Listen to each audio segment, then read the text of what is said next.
ನಮಸ್ಕಾರ ವೀಕ್ಷಕರೇ, prime time ಡಿಬೇಟ್ಗೆ ಸ್ವಾಗತ. ನಾನು ಶ್ರೀನಾಥ್. ಇವತ್ತಿನ ದಿನ ಇದೇನಾ ಸ್ವಚ್ಛ ಭಾರತ್ ಅನ್ನುವಂಥ ಒಂದು ಶೀರ್ಷಿಕೆ ಅಡಿಯಲ್ಲಿ ನಾವು ಕಾರ್ಯಕ್ರಮವನ್ನು ಮಾಡ್ತಾ ಇದ್ದೇವೆ.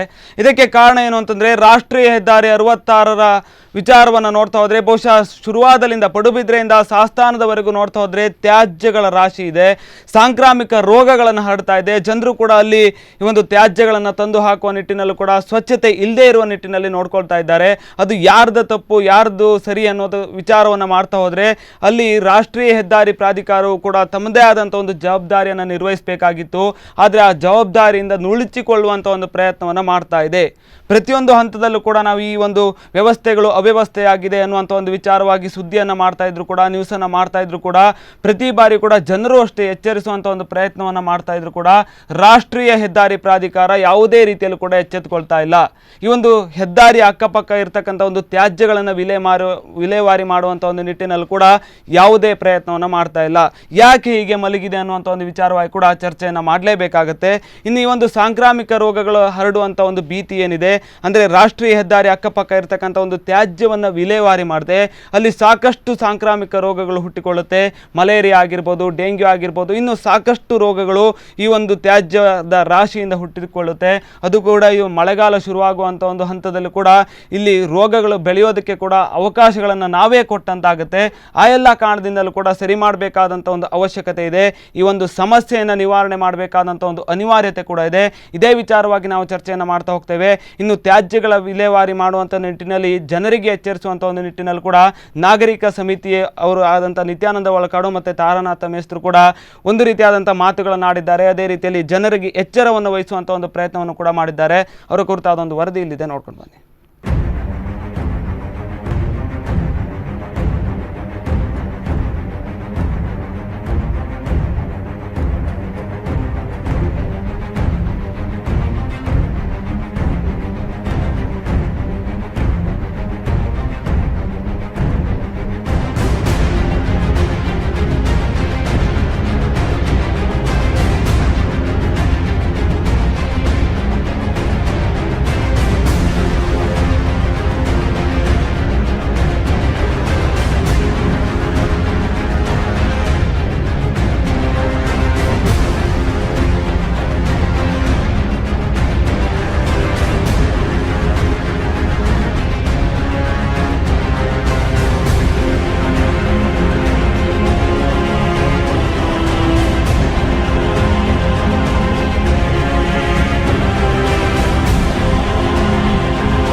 ನಗರಸಭಾ ವ್ಯಾಪ್ತಿಯ ಬನ್ನಂಜೆ ವಾರ್ಡ್ನಲ್ಲಿರುವಂತಹ ನ್ಯಾಷನಲ್ ಹೈವೇ 66ರಲ್ಲಿ ಕಸದ ರಾಶಿ ಮತ್ತು ತ್ಯಾಜ್ಯಗಳನ್ನು ರಸ್ತೆ ಬದಿಯಲ್ಲಿ ಅಕ್ಕಪಕ್ಕದ ಅಂಗಡಿಯವರು ಮತ್ತು ರಸ್ತೆ ಹೋಗುವವರು ಬಿಸಾಡಿರುತ್ತಾರೆ.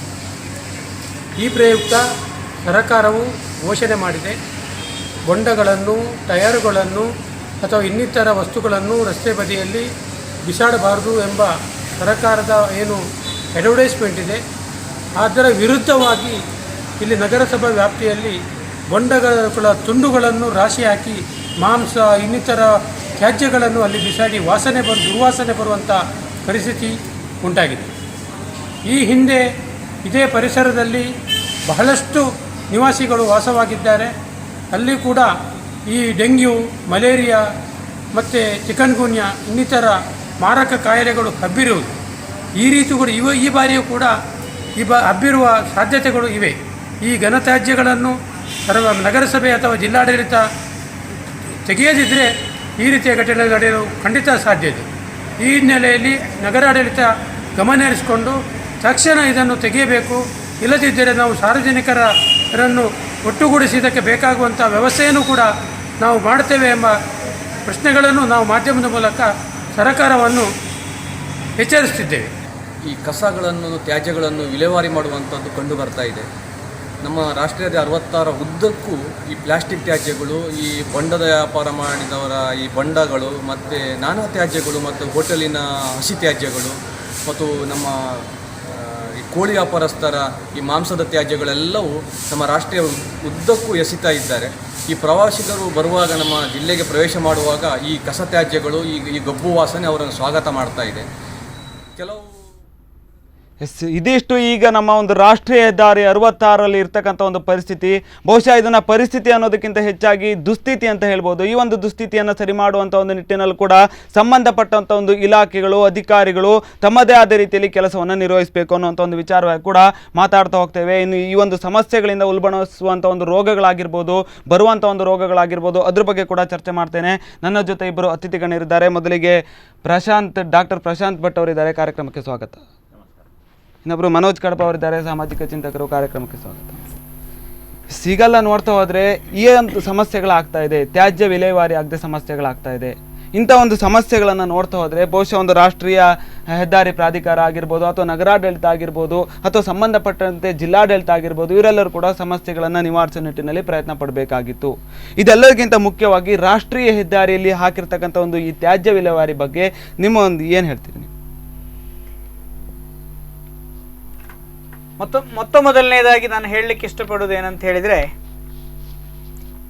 ಕಸ ಅಥವಾ ತ್ಯಾಜ್ಯ ಇದರ ವಿಲೇವಾರಿ ಮೊದಲು ನಾವು ಮನೆಯಿಂದ ಆಗಬೇಕು, ನಮ್ಮ ವೈಯಕ್ತಿಕ ನಿಟ್ಟಿನಲ್ಲಿ ಆಗಬೇಕು. ಇದು ನಾವು ಖುಷಿ ಬಂದಲ್ಲಿ ಕಸವನ್ನು ಎಸೆಯುವುದಲ್ಲ, ಅದಕ್ಕೆ ಅದರದೇ ಆದ ಒಂದು ಚೌಕಟ್ಟಿದೆ, ಅದಕ್ಕೆ ಏನು ನಿಯಮಗಳಿವೆ, ಅದರ ಪ್ರಕಾರ ನಾವು ಕಸವನ್ನು ಎಸೆಯಬೇಕಾಗ್ತದೆ. ಯಾಕಂದರೆ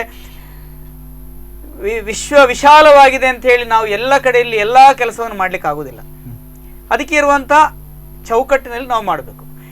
ಇಲ್ಲಿ ವ್ಯಾಪಾರಸ್ಥರಿರ್ಬೋದು, ಮುಖ್ಯವಾಗಿ ನಾವೀಗ ಕಾಣ್ತಾ ಇದ್ದದ್ದು ಮುಖ್ಯವಾಗಿ ಬೊಂಡದ ಅವಶೇಷಗಳು, ಅದನ್ನು ಎಲ್ಲೆಂದಲ್ಲಿ ಎಸೆದಂಥ ಒಂದು ಸನ್ನಿವೇಶವನ್ನು ನಾವು ಕಂಡಿದ್ದೇವೆ. ಮತ್ತೆ ಬೇರೆ ಬೇರೆ ರೀತಿಯ ಕಸಗಳನ್ನ ಗೋಣಿಚೀಲದಲ್ಲಿ ತುಂಬಿಸಿ ಬಿಸಾಕಿದಂಥದ್ದು, ಕೋಳಿ ಮಾಂಸದ ಅಥವಾ ಇನ್ನಿತರ ಮಾಂಸದ ಅವಶೇಷಗಳನ್ನು ಬಿಸಾಕಿದ್ದು. ಇವರಿಗೆ ಮುನ್ಸಿಪಾಲಿಟಿಯವರು ಲೈಸೆನ್ಸ್ ಕೊಡುವಾಗ ಅದಕ್ಕೆ ಒಂದು ನಿಯಮಾವಳಿ ಕೊಟ್ಟಿದ್ದಾರೆ, ನೀವು ಕಸವನ್ನು ಹೀಗೆ ವಿಲೇವಾರಿ ಮಾಡಬೇಕು ಅಂತ ಹೇಳೋದು ನಿಯಮ ಕೊಟ್ಟಿದ್ದಾರೆ. ಆ ನಿಯಮಗಳಿಗೆ ಮೀರಿ ಮತ್ತೆ ಅವರು ಕಸವನ್ನು ವಿಲೇವಾರಿ ಮಾಡ್ತಿದ್ರೆ ಅವರ ಲೈಸೆನ್ಸ್ ಅನ್ನು ಕ್ಯಾನ್ಸಲ್ ಮಾಡುವಂತ ಅಧಿಕಾರ ಈ ಮುನ್ಸಿಪಾಲಿಟಿಯವರಿಗೆ ಇದೆ ಅಲ್ವಾ? ಖಂಡಿತ. ಅದನ್ನು ಬಿಟ್ಟು ಯಾಕೆ ಇದು ಮಾಡ್ತಾ ಇಲ್ಲ? ನಾನು ಕೂಡ ಒಬ್ಬ ವ್ಯಾಪಾರಸ್ಥ, ನಮ್ಗೆ ಕೂಡ ನಮ್ಮಲ್ಲಿ ಲೈಸೆನ್ಸ್ ರಿನ್ಯೂವಲ್ಗೆ ಬರುವಾಗ ಕೇಳ್ತಾರೆ ಕಸ ಹೇಗೆ ಏನ್ ಮಾಡ್ತೀರಿ ಅಂತೇಳಿ. ಕಸವನ್ನು ಅದನ್ನು ಸಂಬಂಧಪಟ್ಟ ಮುನ್ಸಿಪಾಲಿಟಿಯವರಿಗೆ ಕೊಟ್ಟು ಅದರ ರಸೀದಿಯನ್ನು ನಾವು ತೋರಿಸ್ಬೇಕು. ಅದನ್ನು ತೋರಿಸಿದ್ರೆ ನಮ್ಮ ಲೈಸೆನ್ಸ್ ನವರು ವಿಲೇವಾರಿ ಮಾಡುವುದಿಲ್ಲ. ಹೆಲ್ತ್ ಡಿಪಾರ್ಟ್ಮೆಂಟ್ನವರು ಬರ್ತಾರೆ, ಬಂದು ಅವರು ನಮ್ಮ ನಾವು ಏನು ಕಸವನ್ನು ವಿಲೇವಾರಿ ಮಾಡಿದ ರಸೀದಿನೆಲ್ಲ ನೋಡ್ಕೊಂಡು ಕೊಡ್ತಾರೆ. ಇವರಿಗೆ ಈ ನಿಯಮಗಳನ್ನು ಅನ್ವಯ ಆಗುದಿಲ್ವಿ? ಯಾಕಂದ್ರೆ ರಸ್ತೆ ಬದಿಯಲ್ಲಿ ಗೂಡಂಗಡಿ ಇರಲಿ, ಯಾವುದೇ ಒಂದು ವ್ಯಾಪಾರ ಸ್ಥಳ ಇರಲಿ, ಅದಕ್ಕೆ ನಿಯಮಗಳಿವೆ, ಮುನ್ಸಿಪಾಲಿಟಿ ಅದರದ್ದೇ ಆದ ಕಾನೂನಿದೆ. ಆ ಕಾನೂನಿಂದ ಹೊರಗೆ ಏನು ವ್ಯಾಪಾರ ಮಾಡುವಾಗಿಲ್ಲ. ಮಾಡಿದವರ ಮೇಲೆ ಬೇಕಾದಂತ ಶಿಸ್ತು ಕ್ರಮ ತಗೊಳ್ಳುವಂತ ಅಧಿಕಾರ ಮುನ್ಸಿಪಾಲಿಟಿಯ ಅಧಿಕಾರಿಗಳಿಗಿದೆ. ಹಾಗಾದ್ರೆ ಇವರು ಯಾಕೆ ಇದನ್ನು ಮಾಡ್ತಾ ಇಲ್ಲ? ಅಲ್ಲಿ ಬೇರೆನಾದ್ರೂ ಕೆಲಸ ಮಾಡ್ತಿದೆಯೇ? ಅಥವಾ ಇಲ್ಲಿ ಇವರ ಕಸ ವಿಲೇವಾರಿ ಮಾಡ್ಲಿಕ್ಕೆ ಹೇಳಿ ಹೋದವರಿಗೆ ಇವರು ಬೇರೆ ಯಾವ್ದಾದ್ರು ರೀತಿಯಲ್ಲಿ ಸೋಪಚ್ಚಿ ಕಳಿಸ್ತಾ ಇದ್ದಾರೆ, ಲಂಚ ಕೊಡ್ತಾ ಇದ್ದಾರೆ? ನಮ್ಗೆ ಗೊತ್ತಿಲ್ಲ ಯಾಕೆ ಈ ತರ ಆಗ್ತಾ ಇದೆ. ಯಾಕಂತ ಹೇಳಿದ್ರೆ ಇಲ್ಲದಿದ್ರೆ ಉಡುಪಿ ಸ್ವಚ್ಛ ಉಡುಪಿ, ಭಾರತದ ನಕ್ಷೆಯಲ್ಲಿ ತೆಗೆದು ನೋಡಿದ್ರೆ ಬಹುಶಃ ಉಡುಪಿಗೆ ಬಹಳಷ್ಟು ದೊಡ್ಡ ಹೆಸರಿದೆ. ಇಂಥ ಒಂದು ಅದ್ಭುತವಾದ ಸ್ವಚ್ಛವಾದಂತ ಒಂದು ಉಡುಪಿ ಇದರಲ್ಲಿ ನಾವು ಮತ್ತೆ ಮತ್ತೆ ಅಧಪತನಕ್ಕೆ ಹೋಗ್ತಾ ಇದ್ದೇವೆ. ಖಂಡಿತ ಈ ವಿಚಾರವಾಗಿ ಕೂಡ ಮಾತಾಡಬೇಕಾಗುತ್ತೆ. ಅದಕ್ಕಿಂತ ಮುಂಚೆ ಅಲ್ಲಿ ಏನೆಲ್ಲ ಒಂದು ಸಮಸ್ಯೆಗಳಾಗಿದೆ ಅನ್ನುವಂಥ ಒಂದು ವಿಚಾರವಾಗಿ ತಿಳ್ಕೊಳ್ಬೇಕು. ನಮ್ಮ ಒಂದು ಪ್ರತಿನಿಧಿಯವರ ಹತ್ರ ಕೂಡ ಮಾತಾಡಲೇಬೇಕು. ಎಸ್ ಪ್ರಮೋದ್ ಸುವರ್ಣ ಅವರಿದ್ದಾರೆ ನಮ್ಮ ಪ್ರತಿನಿಧಿ. ಎಸ್ ಈಗಾಗಲೇ ನೋಡ್ತಾ ಹೋದಾಗೆ ಈ ಒಂದು ರಾಷ್ಟ್ರೀಯ ಹೆದ್ದಾರಿ 66ರಲ್ಲಿ ಏನಿದೆ ಸಂಪೂರ್ಣವಾಗಿ ತ್ಯಾಜ್ಯ ರಾಶಿಗಳಿಂದ ಕೂಡಿದೆ. ಇದರಿಂದ ಸಾಕಷ್ಟು ಸಮಸ್ಯೆಗಳು ಉಲ್ಬಣ ಆಗುತ್ತೆ. ಖಂಡಿತ ಶ್ರೀನಾಥ್, ಈ ಒಂದು ರಾಷ್ಟ್ರೀಯ ಹೆದ್ದಾರಿ ಅಗಲೀಕರಣ ಆದ ನಂತರ ಈ ಒಂದು ನಮ್ಮ ಕರಾವಳಿ ಭಾಗದ ಜನರಿಗೆ ಒಂದು ಗ್ರಹಣ ಹಿಡಿದ ರೀತಿಯಲ್ಲಿ ಆಗಿದೆ ಅಂತ ಹೇಳ್ಬೋದು. ರಾಷ್ಟ್ರೀಯ ಹೆದ್ದಾರಿ ಅಗಲೀಕರಣದ ಸಂದರ್ಭದಲ್ಲಿ ಕೂಡ ಸಾಕಷ್ಟು ನಾವು ತೊಂದರೆಗಳನ್ನು ಅನುಭವಿಸಿದ್ವಿ. ಆದ್ರೆ ಈಗ ಪ್ರಸ್ತುತವಾಗಿ ಈ ಒಂದು ರಾಷ್ಟ್ರೀಯ ಹೆದ್ದಾರಿ ಅಗಲೀಕರಣ ಆದ ನಂತರ ಸುಸಜ್ಜಿತವಾದ ಒಂದು ರಸ್ತೆ ನಿರ್ಮಾಣ ಮಾಡುವಲ್ಲಿ ಏನು ನವಯುಗ ಕಂಪನಿಯವರು ವಿಫಲರಾಗಿದ್ದಾರೆ ಅಂತೇಳಿ ಈಗಾಗಲೇ ಹಲವಾರು ಮಾಧ್ಯಮ ಮತ್ತು ಪತ್ರಿಕೆಗಳಲ್ಲಿ ನಾವು ಕಂಡಿದ್ದೇವೆ. ಖಂಡಿತ. ಇಲ್ಲಿ ಮುಖ್ಯವಾಗಿ ಏನಂತ ಹೇಳಿದ್ರೆ ರಾಷ್ಟ್ರೀಯ ಹೆದ್ದಾರಿ ಪಕ್ಕದಲ್ಲಿ ಎಸೆಯುವ ಕಸಗಳು. ಈ ಒಂದು ನಮ್ಮ ಪಡುಬಿದ್ರಿಯಿಂದ ಏನು ಸುರತ್ಕಲ್ ತನಕ ರಾಷ್ಟ್ರೀಯ ಹೆದ್ದಾರಿ ಆಗು ಹೋಗುವಲ್ಲಿ ನಗರಸಭೆ ಇರ್ಬೋದು, ಪುರಸಭೆ ಇರ್ಬೋದು, ಗ್ರಾಮ ಪಂಚಾಯತ್ ಇರ್ಬೋದು. ಈ ಒಂದು ಗ್ರಾಮೀಣ ಪ್ರದೇಶದಲ್ಲಿ ಕೂಡ ಕಸ ಇಲಾಖೆಗೆ ಸಾಕಷ್ಟು ಒಂದು ಸುಸಜ್ಜಿತವಾದ ವ್ಯವಸ್ಥೆಗಳನ್ನು ಮಾಡಲಿಲ್ಲ. ಮುಖ್ಯವಾಗಿ ಗ್ರಾಮೀಣ ಪ್ರದೇಶದಲ್ಲಿರುವಂತಹ ಅಂಗಡಿಗಳು, ರಸ್ತೆ ಬದಿಯಲ್ಲಿರುವಂತಹ ಗೂಡಂಗಡಿಗಳಲ್ಲಿ ಈಗಾಗಲೇ ಏನು ಚೈನೀಸ್ ವ್ಯಾಪಾರಿಗಳಿರ್ಬೋದು, ಇನ್ನಿತರ ಗೂಡಂಗಡಿಗಳಲ್ಲಿರುವಂತಹ ತ್ಯಾಜ್ಯಗಳನ್ನು ರಸ್ತೆ ಬದಿಯಲ್ಲಿ ಬಿಸಾಡ್ತಾರೆ. ಅದೇ ರೀತಿಯಲ್ಲಿ ರಾಷ್ಟ್ರೀಯ ಹೆದ್ದಾರಿ ಪಕ್ಕದಲ್ಲಿ ಮದ್ಯದ ಬಾಟಲಿಗಳು.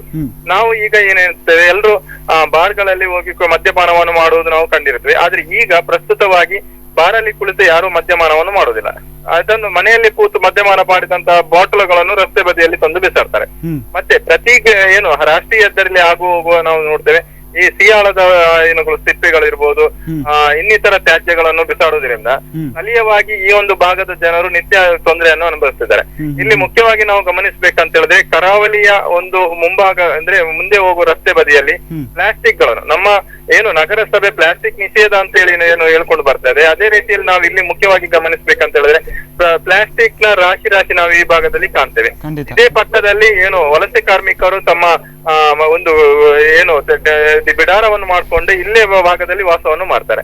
ಈ ಒಂದು ಏನು ವಲಸೆ ಕಾರ್ಮಿಕರಿಗೆ ಸಾಕಷ್ಟು ಈಗಾಗ್ಲೇ ಅನೇಕ ಸಾಂಕ್ರಾಮಿಕ ರೋಗಗಳು ಅಂದ್ರೆ ಈಗಾಗ್ಲೇ ಏನು ಹಲವಾರು ರೋಗಗಳು ಆ ಒಂದು ಬಿಡಾರದಲ್ಲಿರುವಂತಹ ಜನರಿಗೆ ಕಂಡು ಬಂದಿದ್ದು, ಈಗಾಗ್ಲೇ ಸಾಮಾಜಿಕ ಕಾರ್ಯಕರ್ತರಾದ ವಿಶ್ವ ಶೆಟ್ಟಿ ಇರ್ಬೋದು, ನಿತ್ಯಾನಂದ ಒಳಕಾಡು ಇರ್ಬೋದು, ಇವರು ಆ ಒಂದು ಅವರಿಗೆ ಚಿಕಿತ್ಸೆಯನ್ನು ನೋಡಿರೋದು ನಾವು ಕಂಡು ಬರ್ತೇವೆ. ಮುಖ್ಯವಾಗಿ ರಾಷ್ಟ್ರೀಯ ಹೆದ್ದಾರಿ ಪಕ್ಕದಲ್ಲಿ ಏನು ಕಸ ಬಿಸಾಡ್ತಾರೆ ಅಂತವರ ಮೇಲೆ ಕಾನೂನು ಕ್ರಮ ಕೈಗೊಳ್ಬೇಕಾಗುತ್ತೆ ಶ್ರೀನಾಥ್. ನಾವು ಒಂದು ಹಂತದಲ್ಲಿ ನೋಡ್ತಾ ಹೋದ್ರೆ ಇದಕ್ಕೆ ನೇರವಾದಂತ ಒಂದು ಹೊಣೆಗಾರರು ಯಾರು? ಇಂಥ ಒಂದು ಸಮಸ್ಯೆಗಳನ್ನು ನಿಭಾಯಿಸುವ ನಿಟ್ಟಿನಲ್ಲಿ ರಾಷ್ಟ್ರೀಯ ಹೆದ್ದಾರಿ ಪ್ರಾಧಿಕಾರವೋ ಅಥವಾ ಒಂದು ಗ್ರಾಮ ಪಂಚಾಯಿತಿಯೋ ಅಥವಾ ನಗರಾಡಳಿತವೋ ಅಥವಾ ಪುರಸಭೆಯೋ ಯಾವುದು ಅಂತ? ಖಂಡಿತ ಶ್ರೀನಾಥ್, ನಾವು ಈ ಬಗ್ಗೆ ಹಲವಾರು ಬಾರಿ ವರದಿ ಮಾಡಿದಾಗ ಸ್ಥಳೀಯವಾಗಿ ನಗರಸಭೆಯನ್ನು ನಾವು ಹೊಣೆಗಾರರಾಗಿ ಮಾಡಿದ್ವಿ. ಆದ್ರೆ ನಗರಸಭೆಯವರು ನೇರವಾಗಿ ಈ ಒಂದು ರಾಷ್ಟ್ರೀಯ ಹೆದ್ದಾರಿ ಪ್ರಾಧಿಕಾರದ ಮೇಲೆ ಅವರೇನು ಅವರ ಹೊಣೆ ಅಂತ ಹೇಳಿ ತೋರಿಸ್ಕೊಡ್ತಾ ಇದ್ದಾರೆ. ಆದ್ರೆ ರಾಷ್ಟ್ರೀಯ ಹೆದ್ದಾರಿ ನಿರ್ಮಾಣ ಮಾಡಿದಂತಹ ನವಯುಗ ಕಂಪನಿ ಏನು ಟೋಲ್ ಸಂಗ್ರಹ ಮಾಡ್ತದೆ, ಅದೇ ರೀತಿಯಲ್ಲಿ ಈ ಒಂದು ರಾಷ್ಟ್ರೀಯ ಹೆದ್ದಾರಿಯ ನಿತ್ಯ ಈ ಒಂದು ಏನು ಕಸ ಬಿಸಾಡುವವರು ಇರ್ಬೋದು, ಇನ್ನಿತರ ಸಮಸ್ಯೆಗಳಿಗೆ ನೇರ ಹೊಣೆ ರಾಷ್ಟ್ರೀಯ ಹೆದ್ದಾರಿ ಅಧಿಕಾರ ಆಗಿರ್ತದೆ. ಸ್ಥಳೀಯವಾಗಿ ಗ್ರಾಮ ಪಂಚಾಯತ್ ಕೂಡ ಇಂತಹ ಸಂದರ್ಭಗಳಲ್ಲಿ ಏನು ಕಸ ಬಿಸಾಡುವವರ ಮೇಲೆ ಕ್ರಮ ಕೈಗೊಳ್ಳುವಂತದ್ದು ಸ್ಥಳೀಯ ಗ್ರಾಮ ಪಂಚಾಯತ್ ಇರ್ಬೋದು, ನಗರಸಭೆ ಇರ್ಬೋದು, ಪುರಸಭೆ ಇರ್ಬೋದು, ಅವರು ಹೊಣೆಗಾರರಾಗಿರ್ತಾರೆ. ಈ ಒಂದು ರಾಷ್ಟ್ರೀಯ ಪಕ್ಕದಲ್ಲಿ ಏನು ತ್ಯಾಜ್ಯವನ್ನು ತಂದು ಬಿಸಾಡ್ತಾರೆ, ಈ ಒಂದು ಕ್ಯಾಟರಿಂಗ್ ಗಳು ಇರ್ಬೋದು, ಹೋಟೆಲ್ ಗಳು ಇರ್ಬೋದು, ಇಲ್ಲಿ ಉಳಿದಂತಹ ತ್ಯಾಜ್ಯಗಳನ್ನು ತಂದು ಈ ಒಂದು ರಸ್ತೆ ಬದಿಯಲ್ಲಿ ಬಿಸಾಡ್ತಾರೆ. ಅಂದ್ರೆ ಇಲ್ಲಿ ಇವರ ಮೇಲೆ ಕ್ರಮ ಕೈಗೊಳ್ಳುವಂತ ಕೆಲಸವನ್ನು ಸ್ಥಳೀಯವಾಗಿ ಏನು ಗ್ರಾಮ ಪಂಚಾಯತ್ ಅಥವಾ ನಗರಸಭೆ ಅಥವಾ ಪುರಸಭೆ ಮಾಡ್ಬೇಕಾಗಿತ್ತು. ಆದ್ರೆ ಸ್ಥಳೀಯವಾಗಿ ಇದಕ್ಕೆ ಅಧಿಕಾರ ಇರುವುದು ಈಗ ಏನು ರಾಷ್ಟ್ರೀಯ ಪ್ರಾಧಿಕಾರ ಇರ್ತದೆ, ಇವರು ನೇರ ಹೊಣೆ ಆಗಿರ್ತಾರೆ. ಇವರು ಇದನ್ನು ಸ್ವಚ್ಛತೆಗೊಳಿಸುವಂತ ಕೆಲಸವು ಇವರಿಂದ ಆಗ್ಬೇಕಾಗಿತ್ತು. ಆದ್ರೆ ಇದಕ್ಕೆ ನಾವು ಈಗಾಗಲೇ ಕರ್ಪಾಡಿ ಪರಿಸರ ಇರ್ಬೋದು, ಉದ್ಯಾವರ ಪರಿಸರ ಇರ್ಬೋದು, ಈ ಭಾಗದಲ್ಲಿ ಏನು ಕಸ ಬಿಸಾಡುವವರ ಮೇಲೆ ಗ್ರಾಮ ಪಂಚಾಯತ್ ಈಗಾಗಲೇ ಕ್ರಮ ಕೈಗೊಳ್ಳುವಂತ ವ್ಯವಸ್ಥೆಯನ್ನು ಮಾಡ್ತಾ ಇತ್ತು.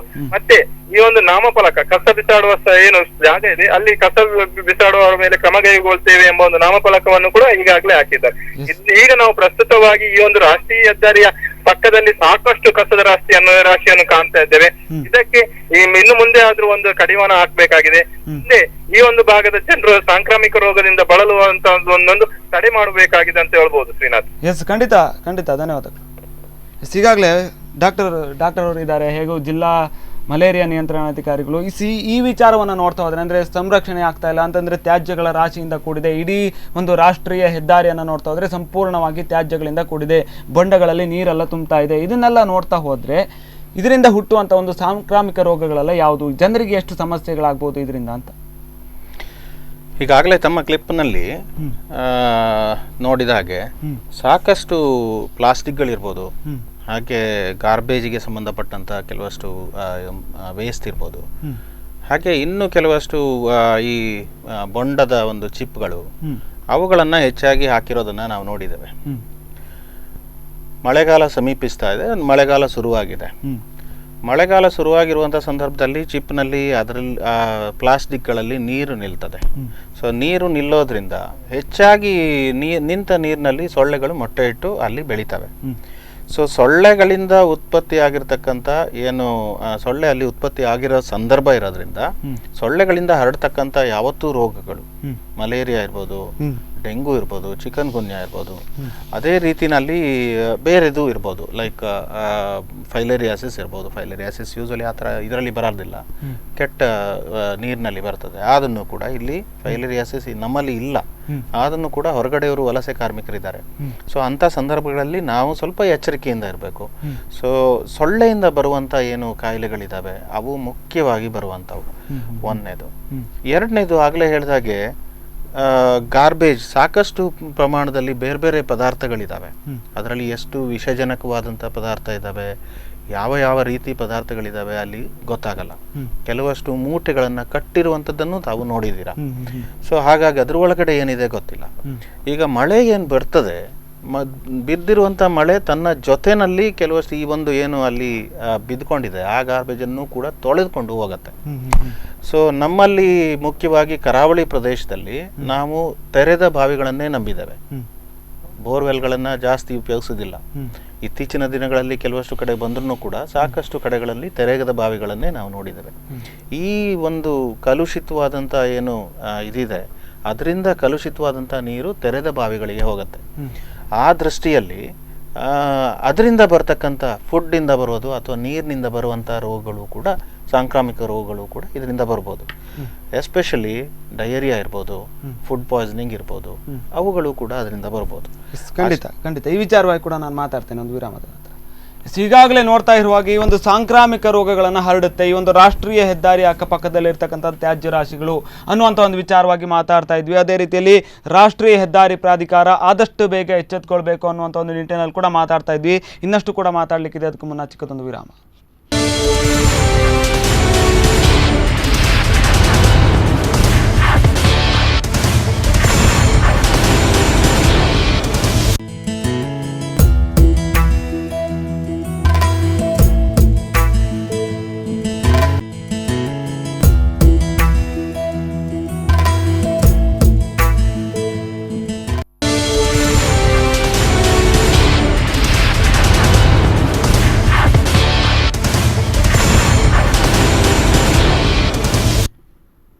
ವಿರಾಮದ ನಂತರ ಕಾರ್ಯಕ್ರಮಕ್ಕೆ ಮತ್ತೆ ಸ್ವಾಗತ. ನಾವು ಮಾತಾಡ್ತಾ ಇದ್ವಿ ರೋಗಗಳು ಯಾವುದೆಲ್ಲ ಹರಡಬಹುದು, ಹೆದ್ದಾರಿ ಪ್ರಾಧಿಕಾರ ಯಾವ ರೀತಿ ಇದಕ್ಕೆ ಒಂದು ಸಮಸ್ಯೆಗೆ ನಿವಾರಣೆಯನ್ನು ಕೊಡಬೇಕು ಅನ್ನುವಂಥ ಒಂದು ನಿಟ್ಟಿನಲ್ಲಿ ಕೂಡ ಮಾತಾಡ್ತಾ ಇದ್ವಿ. ಇನ್ನು ನಿಮ್ಮ ಒಂದು ಅಭಿಪ್ರಾಯಗಳನ್ನು ಕೂಡ ನೀವು ತಿಳಿಸ್ಬೋದು, ನಿಮ್ಮ ಒಂದು ಕರೆಗಳನ್ನು ಕೂಡ ನಾನು ಸ್ವೀಕರಿಸ್ತೇನೆ.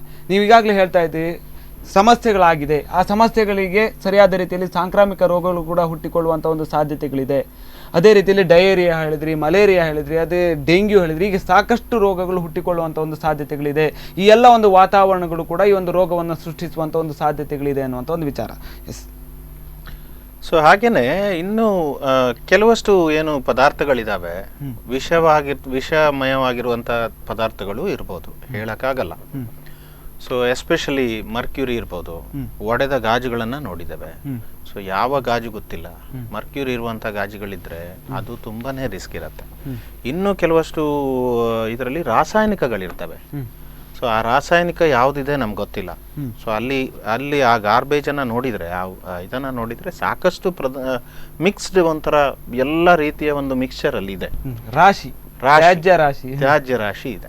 ಸೊ ಅವೆಲ್ಲವೂ ಕೂಡ ವಿಷಮಯವಾಗಿರ್ತದೆ. ನಾವು ಈಗಾಗಲೇ ಒಂದು ಕೆಮಿಕಲ್ ಔಟ್ಬ್ರೇಕ್ ಅನ್ನು ನೋಡಿದ್ದೇವೆ. ಎಂಡೋಸಲ್ಫಾನ್ ನಮ್ಮಲ್ಲಿ ಸಾಕಷ್ಟು ಪ್ರಮಾಣದಲ್ಲಿ ಅದು ಒಂದು ಗಾಳಿಯನ್ನು ಮಾಡಿದೆ. ಸೊ ಈ ತರಹ ವೇಸ್ಟ್ನಲ್ಲಿ ಯಾವುದಿರುತ್ತೆ ಗೊತ್ತಿರಲ್ಲ. ಸೊ ಹಾಗಾಗಿ ಈ ವೇಸ್ಟಿನ ಡಿಸ್ಪೋಸಲ್ ಏನಿದೆ ಅದು ಯೋಗ್ಯ ರೀತಿನಲ್ಲಿ ಆಗಬೇಕು ಅಂತ ಸೆಂಟ್ರಲ್ ಗೌರ್ಮೆಂಟು ಸರ್ವೋಚ್ಚ ನ್ಯಾಯಾಲಯದ ಒಂದು ಡೈರೆಕ್ಷನ್ ಮೇರೆಗೆ ಅದಕ್ಕೆ ಸಂಬಂಧಪಟ್ಟ ಹಾಗೆ ಗೈಡ್ಲೈನ್ಸ್ ಇದೆ. ಸೊ ಆ ಒಂದು ನಿಟ್ಟಿನಲ್ಲಿ ಈ ತ್ಯಾಜ್ಯ ವಸ್ತುಗಳ ವಿಲೇವಾರಿ ಆಗೋದು ಅತ್ಯಂತ ಸಮರ್ಪಕ. ಇಲ್ಲದೆ ಹೋದರೆ ಇದು ಡೆಫಿನೆಟ್ಲಿ ರೋಗಗಳಿಗೆ ಒಂದು ಆಹ್ವಾನ ನೀಡಿದಾಗೆ. ಎಸ್ ಮನೋಜ್ ಅವರೇ, ಈಗಾಗಲೇ ನಾವು ಮಾತಾಡ್ತಾ ಇದ್ವಿ, ನೀವು ಕೂಡ ಹೇಳ್ತಾ ಇದ್ರಿ ರಾಷ್ಟ್ರೀಯ ಹೆದ್ದಾರಿ ಪ್ರಾಧಿಕಾರದಿಂದ ಅಸಮರ್ಪಕವಾದಂಥ ಒಂದು ಕಾಮಗಾರಿ ಒಂದು ಕಡೆಯಿಂದ ಸಮಸ್ಯೆಗಳನ್ನು ಕೊಡ್ತಾ ಇದ್ರೆ, ಇತ್ತೀಚಿನ ದಿನಗಳಲ್ಲಿ ಯುವಕರಾಗಿರ್ಬೋದು ಅಥವಾ ಅಕ್ಕಪಕ್ಕ ಮನೆಯವರಾಗಿರ್ಬೋದು, ವ್ಯಾಪಾರಸ್ಥರಾಗಿರ್ಬೋದು, ಇವರೆಲ್ಲರೂ ಕೂಡ ತಂದು ಹಾಕುವಂಥ ಒಂದು ತ್ಯಾಜ್ಯಗಳಿಂದ ಸಮಸ್ಯೆಗಳಾಗುತ್ತೆ ಅನ್ನುವಂಥ ಒಂದು ವಿಚಾರವಾಗಿ ಮಾತಾಡ್ತಾ ಇದ್ರಿ. ಎಸ್ ಹೇಳಿ. ಎಸ್, ಅದಕ್ಕಿಂತ ಮುಂಚೆ ಒಂದು ಕರೆ ಇದೆ. ಹಲೋ ಹಲೋ ಹಲೋ, ನಮಸ್ತೆ. ನಮಸ್ತೆ ಸರ್, ಎಲ್ಲಿಂದ ಕರೆ ಮಾಡ್ತಾ ಇದ್ದೀರಿ? ನಿಮ್ಮ ಹೆಸರು? ನಮ್ಮ ಹೆಸರು ರಾಘವೇಂದ್ರ ಪ್ರಭು ಅಂತ, ಕರವಾಲೆ. ಎಸ್, ಹೇಳಿ ಸರ್. ನಾವು ಈ ಒಂದು ರಾಷ್ಟ್ರೀಯ ಹೆದ್ದಾರಿ ಅಕ್ಕಪಕ್ಕದಲ್ಲಿ ತ್ಯಾಜ್ಯ ರಾಶಿಗಳಿಂದ ಕೂಡಿದೆ, ಸಮಸ್ಯೆಗಳಾಗ್ತಾ ಇದೆ, ರೋಗಗಳನ್ನು ಹರಡುವಂತ ಒಂದು ಸಾಧ್ಯತೆಗಳು ಕೂಡ ಇದೆ. ನಿಮ್ಮ ಒಂದು ಅಭಿಪ್ರಾಯ? ಮುಖ್ಯವಾಗಿ ಈಗ ರಾಷ್ಟ್ರೀಯ ಹೆದ್ದಾರಿಯ ಅಕ್ಕಪಕ್ಕ ಇರ್ಬೋದು ಅಥವಾ ನಮ್ಮ ನಗರ ಪ್ರದೇಶದಲ್ಲಿ ಕೂಡ ಹಲವಾರು ರಸ್ತೆಗಳಲ್ಲಿ ನಾಗರಿಕರು ಇವತ್ತು ರಸ್ತೆ ಕಸದ ರಾಶಿಯನ್ನು ನೋಡಬಹುದು. ನಾವು ಈಗ ಕ್ಲೀನ್ ಉಡುಪಿ ಪ್ರಾಜೆಕ್ಟ್ ಅಂತ ಒಂದು ಸಂಘಟನೆ ಮಾಡಿ ಬಹಳಷ್ಟು ಈ ರೀತಿ ಕೆಲಸವನ್ನು ಮಾಡಿದೆ, ಜನರಿಗೆ ಅರಿವು ಮೂಡಿಸುವಂತ ಕೆಲಸ ಮಾಡಿದೆ. ಆದ್ರೆ ಎಷ್ಟರ ಮಟ್ಟಿಗೆ ನಾವು ಕ್ಲೀನ್ ಮಾಡ್ಬೋದು, ಆದ್ರೆ ಜನರ ಮನಸ್ಸಿಗೆ ಅದು ಬರ್ಬೇಕು. ನಾನು ಕಸ ಹಾಕ್ಬಾರಂತ ಅವರ ಮನಸ್ಸಲ್ಲಿ ಬಂದ್ರೆ ಮಾತ್ರ ಕ್ಲೀನ್ ಮಾಡ್ಲಿಕ್ಕೆ ಸಾಧ್ಯ. ರಾಷ್ಟ್ರೀಯ ಹೆದ್ದಾರಿ ಪ್ರಾಧಿಕಾರ ಇರ್ಬೋದು, ಮುನ್ಸಿಪಾಲಿಟಿ ಇರ್ಬೋದು, ಅಥವಾ ಬೇರೆ ಯಾರು ಸಂಘ ಸಂಸ್ಥೆ, ನಾವು ಕ್ಲೀನ್ ಮಾಡ್ಬೋದು, ಒಂದು ದಿನ ಕ್ಲೀನ್ ಮಾಡ್ಬೋದು, ದಿನ ಕ್ಲೀನ್ ಮಾಡ್ಲಿಕ್ಕೆ ಆಗುದಿಲ್ಲ. ಹಾಗಾಗಿ ಮುಖ್ಯವಾಗಿ ಜನರು ಇದರ ಬಗ್ಗೆ ನಾವು ಗಮನ ಹರಿಸಿ. ಯಾಕಂದ್ರೆ ಸ್ವಚ್ಛ ಭಾರತ ಕಲ್ಪನೆ ಪ್ರಾರಂಭ ಆಗುದು ನಮ್ಮಿಂದ. ನಾವು ನಮ್ಮ ಮನೆ ಕ್ಲೀನ್ ಆಗಿ ಮಾತ್ರ ಅಲ್ಲ, ನಮ್ಮ ಸುತ್ತಮುತ್ತಲಿನ ಪರಿಸರವನ್ನು ಕ್ಲೀನ್ ಆಗಿಡುವಂತ ಜವಾಬ್ದಾರಿ ನಮ್ದು. ಹಾಗಾಗಿ ನಾವು ಮೊದಲು ನಮ್ಗೆ ಅರಿವಾಗಬೇಕು, ನಾವು ಕಸ ಹಾಕ್ಬಾರ್ದು, ನಮ್ಮ ಮನೆಯ ಕಸವನ್ನು ನಾವೇ ವಿಲೇವಾರಿ ಮಾಡುವ ಹಾಗೆ ಆಗಿದ್ರೆ ಮಾತ್ರ ಸ್ವಚ್ಛ ಭಾರತದ ಕನಸು ನನಸಾಗ್ಲಿಕ್ಕೆ ಸಾಧ್ಯ. ಆದ್ರೆ ಕೇವಲ ನಾವು ಅವರೊಂದೂರದ್ದು ಇವರೊಂದೂರದ್ದು ಆಗ್ತದೆ, ಆದ್ರೆ ಯಾವುದೇ ರೀತಿ ಅದರ ಪ್ರಯೋಜನ ಆಗುದಿಲ್ಲ. ಹೀಗಾಗಿ ನನ್ನ ಅಭಿಪ್ರಾಯ ಏನಂತ ಹೇಳಿದ್ರೆ, ಇವತ್ತು ರಾಷ್ಟ್ರೀಯ ಮೊನ್ನೆ ನಾವು ಮಾಮುಕ್ಕಳದ ಸೇತುವೆ ಅಕ್ಕಪಕ್ಕ ನಾವು ಕ್ಲೀನ್ ಮಾಡಿತ್ತು. ಸುಮಾರು 7 ಲೋಡ್ ಅಷ್ಟು ಕಸವನ್ನು, ಆ ಕಸ ಇವತ್ತು ಶೀತ ನದಿಗೆ ಹೋಗುವ ಕಸವನ್ನು ನಾವು ಕ್ಲೀನ್ ಮಾಡಿತ್ತು. ಈ ರೀತಿಯ ಪರಿಸ್ಥಿತಿ ನಮ್ಮ ಬುದ್ಧಿವಂತರ ಜಿಲ್ಲೆಯಲ್ಲಿ ನಮ್ಮಲ್ಲಿದೆ. ಹಾಗಾಗಿ ಬೇರೆ ಜಿಲ್ಲೆಗಳಲ್ಲಿ ಯಾವ ರೀತಿ ಇರ್ಬೋದು ನಾವು ಈಗ ಉಳಿಸಬಹುದು. ಹಾಗಾಗಿ ನನ್ನ ಒಂದು ಎಲ್ಲ ನಾಗರಿಕರ ಮನವಿ ಏನಂತ ಹೇಳಿದ್ರೆ, ಮೊದಲು ನಮ್ಮ ಪರಿಸರವನ್ನು ಚೆನ್ನಾಗಿ ಇಟ್ಕೊಳ್ಳುವಂತ ನನ್ನೊಂದು ಅಭಿಪ್ರಾಯ. ಧನ್ಯವಾದಗಳು ಸರ್, ಅಭಿಪ್ರಾಯಕ್ಕಾಗಿ. Thank you. ಈಗಾಗಲೇ ಅವ್ರು ಹೇಳಿದ ಹಾಗೆ ಸಮಸ್ಯೆಗಳು ಆಗಿ ಹೋಗಿದೆ, ಈಗಾಗಲೇ ಸಮಸ್ಯೆಗಳಾಗಿದೆ. ಜನರು ಕೂಡ ಎಚ್ಚೆತ್ತುಕೊಳ್ಬೇಕು. ಅದೇ ರೀತಿಯಲ್ಲಿ ರಾಷ್ಟ್ರೀಯ ಹೆದ್ದಾರಿ ಪ್ರಾಧಿಕಾರವೋ ಅಥವಾ ಸಂಬಂಧಪಟ್ಟ ಇಲಾಖೆಗಳು ಕೂಡ ಎಚ್ಚೆತ್ತುಕೊಳ್ಬೇಕು ಅನ್ನುವಂಥ ಒಂದು ವಿಚಾರ. ಎಸ್, ಈಗಾಗಲೇ ರಾಘವೇಂದ್ರ ಪ್ರಭು ಕರ್ವಾಲ್ ಅವರು ಇದೇ ವಿಚಾರ ಆ್ಯಕ್ಚುಲಿ ಜನರಿಗೆ ಮನವರಿಕೆ ಆಗಬೇಕು. ನಾವು ಕಸ ಹಾಕಬಾರ್ದು, ಸಿಕ್ಕಲ್ಲಿ ಕಸ ಹಾಕಬಾರ್ದು ಎಂಬ ವಿಚಾರವನ್ನು ಅವರು ಹೇಳಿದರು. ಸೊ ನಾನು ಕೂಡ ಪ್ರಾರಂಭ ಮಾಡುವಾಗ ಅದನ್ನೇ ಹೇಳಿದೆ. ಸೊ ಎಲ್ಲಿವರೆಗೆ ನಾವು ಎಜುಕೇಟ್ ಆಗುದಿಲ್ಲ, ಎಲ್ಲಿವರೆಗೆ ನಾವು ನಮ್ಮ ಪರಿಸರದ ಬಗ್ಗೆ ಕಾಳಜಿ ವಹಿಸುವುದಿಲ್ಲ, ಅಲ್ಲಿವರೆಗೆ ಈ ಸಮಸ್ಯೆ ಪರಿಹಾರ ಆಗುದಿಲ್ಲ. ಈಗಾಗಲೇ ಕರ್ವಾಲ್ ಅವರು ಹೇಳಿದಾಗೆ ಇವತ್ತು ನಾವು ಮುನ್ಸಿಪಾಲಿಟಿಯವರಾಗ್ಲಿ ಅಥವಾ ಪ್ರಾಧಿಕಾರದವರಾಗ್ಲಿ ಕಸ ತೆಗೆದ್ರೆ ನಾಳೆ ಮತ್ತೆ ಪುನಃ ಅಲ್ಲಿಗೆ ಬರ್ತದೆ ಪುನಃ. ಯಾಕಂದ್ರೆ ಅವ್ರು ತಗೊಂಡು ಹೋಗ್ಲಿಕ್ಕೆ ಕಾಯ್ತಾ ಇರ್ತಾರೆ, ಅವರು ಹೋದರ ಬೆನ್ನಿಗೆ ಮತ್ತೆ ಪುನಃ ಕಸದ ರಾಶಿ ಬರ್ತದೆ. ಆದ್ರೆ ಇಲ್ಲಿ ನಮಗೆ ಕಾಣುವಂತ ಈ ಕಸದ ರಾಶಿ ಇದೆಯಲ್ಲ, ಇದು ಒಮ್ಮೆ ಬಂದು ಬಿದ್ದದ್ದು ಮಳೆಗಾಲ ಆರಂಭಕ್ಕೆ ಮೊದಲು ಅದನ್ನು ವಿಲೇವಾರಿ ಮಾಡುವಂತ ಕೆಲಸವನ್ನು ಈ ಪ್ರಾಧಿಕಾರದವರು ಮಾಡಬಹುದಿತ್ತಲ್ಲ. ಯಾಕಂದ್ರೆ ಮಳೆಗಾಲ ಆರಂಭವಾಗಿದ್ದು ಇದು ದಿಢೀರಾಗಿ ಏನು ಆಕ್ಸಿಡೆಂಟ್ ಆದಾಗಿ ಹುಟ್ಟಿಕೊಂಡದಲ್ಲ. ಮಳೆಗಾಲ ಪ್ರತಿ ವರ್ಷ ಜೂನ್ ತಿಂಗಳಲ್ಲಿ ಬರುತ್ತೆ ಅಂತ ಹೇಳಿ ನಮಗೆಲ್ಲರಿಗೂ ಗೊತ್ತಿದೆ. ನಾವು ಚಿಕ್ಕಂದಿಂದಲೂ, ನಾವು ಹುಟ್ಟಿದಾಗಿಂದಲೂ ನಾವು ಸಾಮಾನ್ಯವಾಗಿ ಮೇ ಅಂತ್ಯಕ್ಕೆ ಅಥವಾ ಜೂನ್ ಮೊದಲನೇ ವಾರಕ್ಕೆ ಮಳೆಗಾಲವನ್ನು ಕಂಡಿದ್ದೇವೆ. ಮಳೆಗಾಲ ಪ್ರಾರಂಭವಾಗುವ ಮೊದಲೇ ಬೇಕಾದಂತಹ ಒಂದು ಪ್ರಿಕಾಷನ್ಸ್ ಅನ್ನು ತೆಗೆದುಕೊಳ್ಳುವಂತ ಕೆಲಸವನ್ನು ಈ ಪ್ರಾಧಿಕಾರದವರು ಮಾಡ್ಬೇಕಲ್ಲ. ಅಷ್ಟು ಕಾಮನ್ ಸೆನ್ಸ್ ಇಲ್ಲ ಇವರಿಗೆ. ಒಂದೊಂದು ಕಡೆಯಲ್ಲಿ ಮಾಡಿದ ಅನಾಹುತ ನೋಡಿದ್ರೆ ಅಂಗಡಿಯ ಒಳಗೆ ನೀರು, ಫಾರ್ ಎಕ್ಸಾಂಪಲ್ ಉಡುಪಿ ಮಣಿಪಾಲ ಏನು ಮಲ್ಪೆಯಿಂದ ಮೊಳಕಾಲ್ಮೂರಿಗೆ ಹೋಗುವಂತ ರಸ್ತೆ ಆಗ್ತಾ ಇದೆ, ಹೈವೇ ಆಗ್ತಾ ಇದೆ. ಮೊನ್ನೆ ನಾನು ಇಂದ್ರಾಳಿಯಲ್ಲಿ ಅಲ್ಲಿ ಪ್ರಧಾನಮಂತ್ರಿ ಏನದು ಔಷಧ ಭಂಡಾರಕ್ಕೆ ಔಷಧ ತಗೊಳ್ಳಿಕ್ಕೆ ರಾತ್ರಿ 8 ಗಂಟೆಗೆ ಹೋಗಿದ್ದೆ ಕಳೆದ ವಾರ. ನೋಡ್ತೇನೆ ಸಾಯಂಕಾಲ ಕರೆಂಟ್ ಇಲ್ಲ. ಹೋಗಿ ನೋಡ್ತೇನೆ ಆ ನೆಲಮಹಡಿಯಲ್ಲಿ ಇದ್ದವರೆಲ್ಲ ಮೊಣಕಾಲ್ನಷ್ಟು ನೀರಿನಲ್ಲಿದ್ದಾರೆ. ಯಾವ್ದು ಈ ರಸ್ತೆ ಮಾಡಿದಂತಹ ಅವಾಂತರದಿಂದಾಗಿ ಅಂಗಡಿ ಮುಗ್ಗಟ್ಟೊಳಗೆ ಮನೆಗಳೆಲ್ಲ ನೀರು, ಮತ್ತೆ ನೋಡಿದ ಆ ಪರಿಸರದಲ್ಲಿ ಕರೆಂಟ್ ಕೂಡ ಇಲ್ಲಂತೆ. ಇದು ಇವರು ಮಾಡುವಂತ ಅವಾಂತರ. ಯಾಕಂದ್ರೆ ಇವರಿಗೆ ಮಳೆಗಾಲ ಇದೆ ಅಂತ ಗೊತ್ತಿದೆ, ಕರಾವಳಿಯ ಪರಿಸ್ಥಿತಿ ಚೆನ್ನಾಗಿ ಗೊತ್ತಿದ್ದವರು ಮೇ ಅಂತ್ಯದೊಳಗೆ ಎಲ್ಲ ಕೆಲಸಗಳನ್ನು ಮುಗಿಸಿ ಜನರಿಗೆ ತೊಂದರೆ ಆಗದಂತ ಒಂದು ರೀತಿಯಲ್ಲಿ ಮಾಡ್ಬೇಕಾ ಬೇಡುವ? ಖಂಡಿತ. ಇವರಿಗೆ ಒಂದು ಚೂರಾದ್ರೂ ಕಾಮನ್ ಸೆನ್ಸ್ ಇದೆಯಾ ಇಲ್ವಾ? ಯಾಕಂತ ಹೇಳಿದ್ರೆ ಈ ರೀತಿಯಲ್ಲಿ ಮಾಡ್ತಾರಲ್ಲ, ಅದು ಯಾರು ಬೇಕಾದ್ರೂ ಇರ್ಲಿ, ಇಲ್ಲಿ ಬರುವವರು ಯಾಕಂದ್ರೆ ಕರಾವಳಿ ಪರಿಸರದಲ್ಲಿ ಕೆಲಸ ಮಾಡ್ಲಿಕ್ಕೆ ಹೊರಗಿಂದ ಬಂದ್ರೆ ಕೂಡ ಅವರಿಗೆ ಗೊತ್ತಿರುತ್ತೆ. ಯಾಕಂದ್ರೆ ಇಲ್ಲಿ ಪರಿಸ್ಥಿತಿ ಹೇಗಿದೆ ಅಂತ ಹೇಳಿ 4 ದಿವಸದಲ್ಲಿ ಗೊತ್ತಾಗ್ಬಿಡುತ್ತೆ. ಅಥವಾ ಇಲ್ಲಿ ಅಧಿಕಾರಿಗಳಿದ್ದಾರಲ್ಲ, ಎಲ್ಲ ಇಲ್ಲಿ ಹುಟ್ಟಿ ಬೆಳೆದವರಲ್ವಾ, ಅವರಿಗೆ ಕಾಮನ್ ಸೆನ್ಸ್ ಇಲ್ವಾ? ಅವರು ಇದನ್ನ ಇಟ್ಕೊಂಡು ಇವರಿಗೆ ಹೇಳ್ಬೋದಲ್ಲ, ಮೇ ಎಂಡ್ ಒಳಗೆ ನಿಮ್ಮ ಕೆಲಸ ಮುಗಿಬೇಕು, ಇಷ್ಟು ಕೆಲಸ ಮಾಡಬೇಕು, ಟಾರ್ಗೆಟ್ ಕೊಟ್ಕೊಂಡು ಕೆಲಸ ಮಾಡ್ಲಿಕ್ಕೆ ಇವರಿಗೆ ಗೊತ್ತಿಲ್ವಾ? ಹಣ ಕೊಡೋದು ಸರ್ಕಾರದ ಖಜಾನೆಯಿಂದಲ್ವಾ? ಸರ್ಕಾರದ ಖಜಾನೆ ಈ ರೀತಿ ಲೂಟಿ ಮಾಡುದು ಸರಿಯಾ? ಖಂಡಿತ. ಸರ್ಕಾರದ ಖಜಾನೆಯ ಹಣವನ್ನು ಲೂಟಿ ಮಾಡಿ ಇವರಿಗೆ ಕೋಟ್ಯಾನುಗಟ್ಟಲೆ ಇಲ್ಲಿ ದುಡ್ಡು ಕೊಡ್ತಾರೆ, ಅವ್ರ ಹತ್ರ ಬೇಕಾದಷ್ಟು ಕೆಲಸವನ್ನು ಸರಿಯಾದ ಸಮಯಕ್ಕೆ ಮಾಡಿಸುವುದಿಲ್ಲ. ಇದರ ಅರ್ಥ ಎಂತದು? ಇವರು ಮಾಡಿಸುವುದಿಲ್ವಾ ಅಥವಾ ಇವರು ಹೇಳಿ ಅವರು ಮಾಡುವುದಿಲ್ವಾ? ಇವರು ಹೇಳಿ ಅವರು ಮಾಡುವುದಿಲ್ಲ, ಇದೆ ಏನೋ ವಾಸನೆ ಹೊಡಿತಾ ಇದೆ. ಯಾಕಂದ್ರೆ ಅಲ್ಲಿ ಏನೋ ಇದೆ ಅಂತೇಳಿ. ಇಲ್ಲದಿದ್ರೆ ಯಾವನೇ ಒಬ್ಬ ಸರ್ಕಾರಿ ಅಧಿಕಾರಿ ಕೊಟ್ಟ ಆರ್ಡರ್ ಅನ್ನು ಪಾಲಿಸದಿದ್ರೆ ಮಾರನೇ ದಿವಸ ಕೋರ್ಟಿಗೆ ಹೋಗ್ತಾನೆ. ಮತ್ತೆ ಅದನ್ನು ಪಾಲಿಸಿದ್ರೆ ಕೋರ್ಟ್ ನಿಂದನೆ ಆಗ್ತದೆ.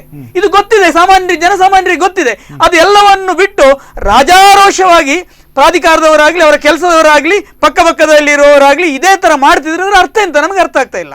ನಮಗೆ ಸಾರ್ವಜನಿಕವಾಗಿ ನಾವು ಯೋಚನೆ ಮಾಡಿದ್ರೆ ಅರ್ಥಗಳು ಅನರ್ಥಕ್ಕೆ ಮಾಡಿಕೊಡ್ತಾ ಇದೆ ಅಂತ ನಮಗೆ ಅರ್ಥ ಆಗ್ತಾ ಇಲ್ಲ, ಯಾಕೆ ಹೀಗೆ ನಡೀತಾ ಇದೆ ಅಂತ ಹೇಳಿ. ಎಸ್ ಖಂಡಿತ. ಎಸ್ ಪ್ರಶಾಂತ್ ಅವರೇ, ಈಗ ನೋಡ್ತಾ ಹೋದ್ರೆ ಜನರೇ ಎಚ್ಚೆತ್ಕೊಳ್ಬೇಕಾಗಿತ್ತು. ಜನರೇ ಈ ಒಂದು ಕಸವನ್ನು ಹಾಕೋದಕ್ಕಿಂತ ಮುಂಚೆ ಯೋಚನೆ ಮಾಡಬೇಕಾಗಿತ್ತು. ನಾವು ಎಷ್ಟು ದೊಡ್ಡ ತಪ್ಪು ಮಾಡ್ತಾ ಇದ್ದೇವೆ ಅನ್ನುವಂಥ ಒಂದು ವಿಚಾರವಾಗಿ ಕೂಡ ಯೋಚನೆ ಮಾಡಬೇಕಾಗಿತ್ತು. ಬಹುಶಃ ಅಲ್ಲಿ ಒಂದು ಕವರನ್ನು ಅಲ್ಲಿ ಆ ಒಂದು ರಸ್ತೆಯಲ್ಲಿ ಹಾಕೋದಕ್ಕಿಂತ ಮುಂಚೆ ಸಾಕಷ್ಟು ಜನರು ಹಾಕ್ತಾರೆ. ಮುಂದಿನ ದಿನಗಳಲ್ಲಿ ಸಾಕಷ್ಟು ಸಮಸ್ಯೆಗಳು ನಮಗೂ ಕೂಡ ಉಂಟಾಗುತ್ತೆ ಅನ್ನುವಂಥ ಒಂದು ಕಾಮನ್ ಸೆನ್ಸ್ ಆಗಲಿ, ಅನ್ನುವಂಥ ಒಂದು ಜವಾಬ್ದಾರಿ ಆಗಲಿ ಕೂಡ ನಮ್ಮಂಥ ಒಂದು ಜನರಿಗೆ ಇರಬೇಕಾಗಿತ್ತು ಅನ್ನುವಂಥ ಒಂದು ವಿಚಾರ. ಇದರಿಂದ ಎಷ್ಟು ಆರೋಗ್ಯಕ್ಕೆ ಹಾನಿಕಾರವನ್ನು ಉಂಟು ಮಾಡುತ್ತೆ ಇಂಥ ಒಂದು ಮನಸ್ಥಿತಿಗಳು, ಅಥವಾ ಈ ರೀತಿಯಲ್ಲಿ ಜನರೇ ತಪ್ಪು ಮಾಡುವಂಥ ಒಂದು ನಾವೇ ತಪ್ಪು ಮಾಡುವಂಥ ಒಂದು ವಿಚಾರ ಏನಿದೆ, ಇದು ಯಾವ ರೀತಿ ಅಪಾರ್ಥಕ್ಕೆ ಅದೇ ರೀತಿಯಲ್ಲಿ ಆರೋಗ್ಯಪೂರ್ಣವಾದಂಥ ಒಂದು ವ್ಯವಸ್ಥೆಗೆ ಹಾನಿಕಾರಕ ಆಗುತ್ತೆ ಅಂತ. ಅದೇ ಈಗಾಗಲೇ ಡಿಸ್ಕಷನ್ ಮಾಡಿದ್ದಾರೆ.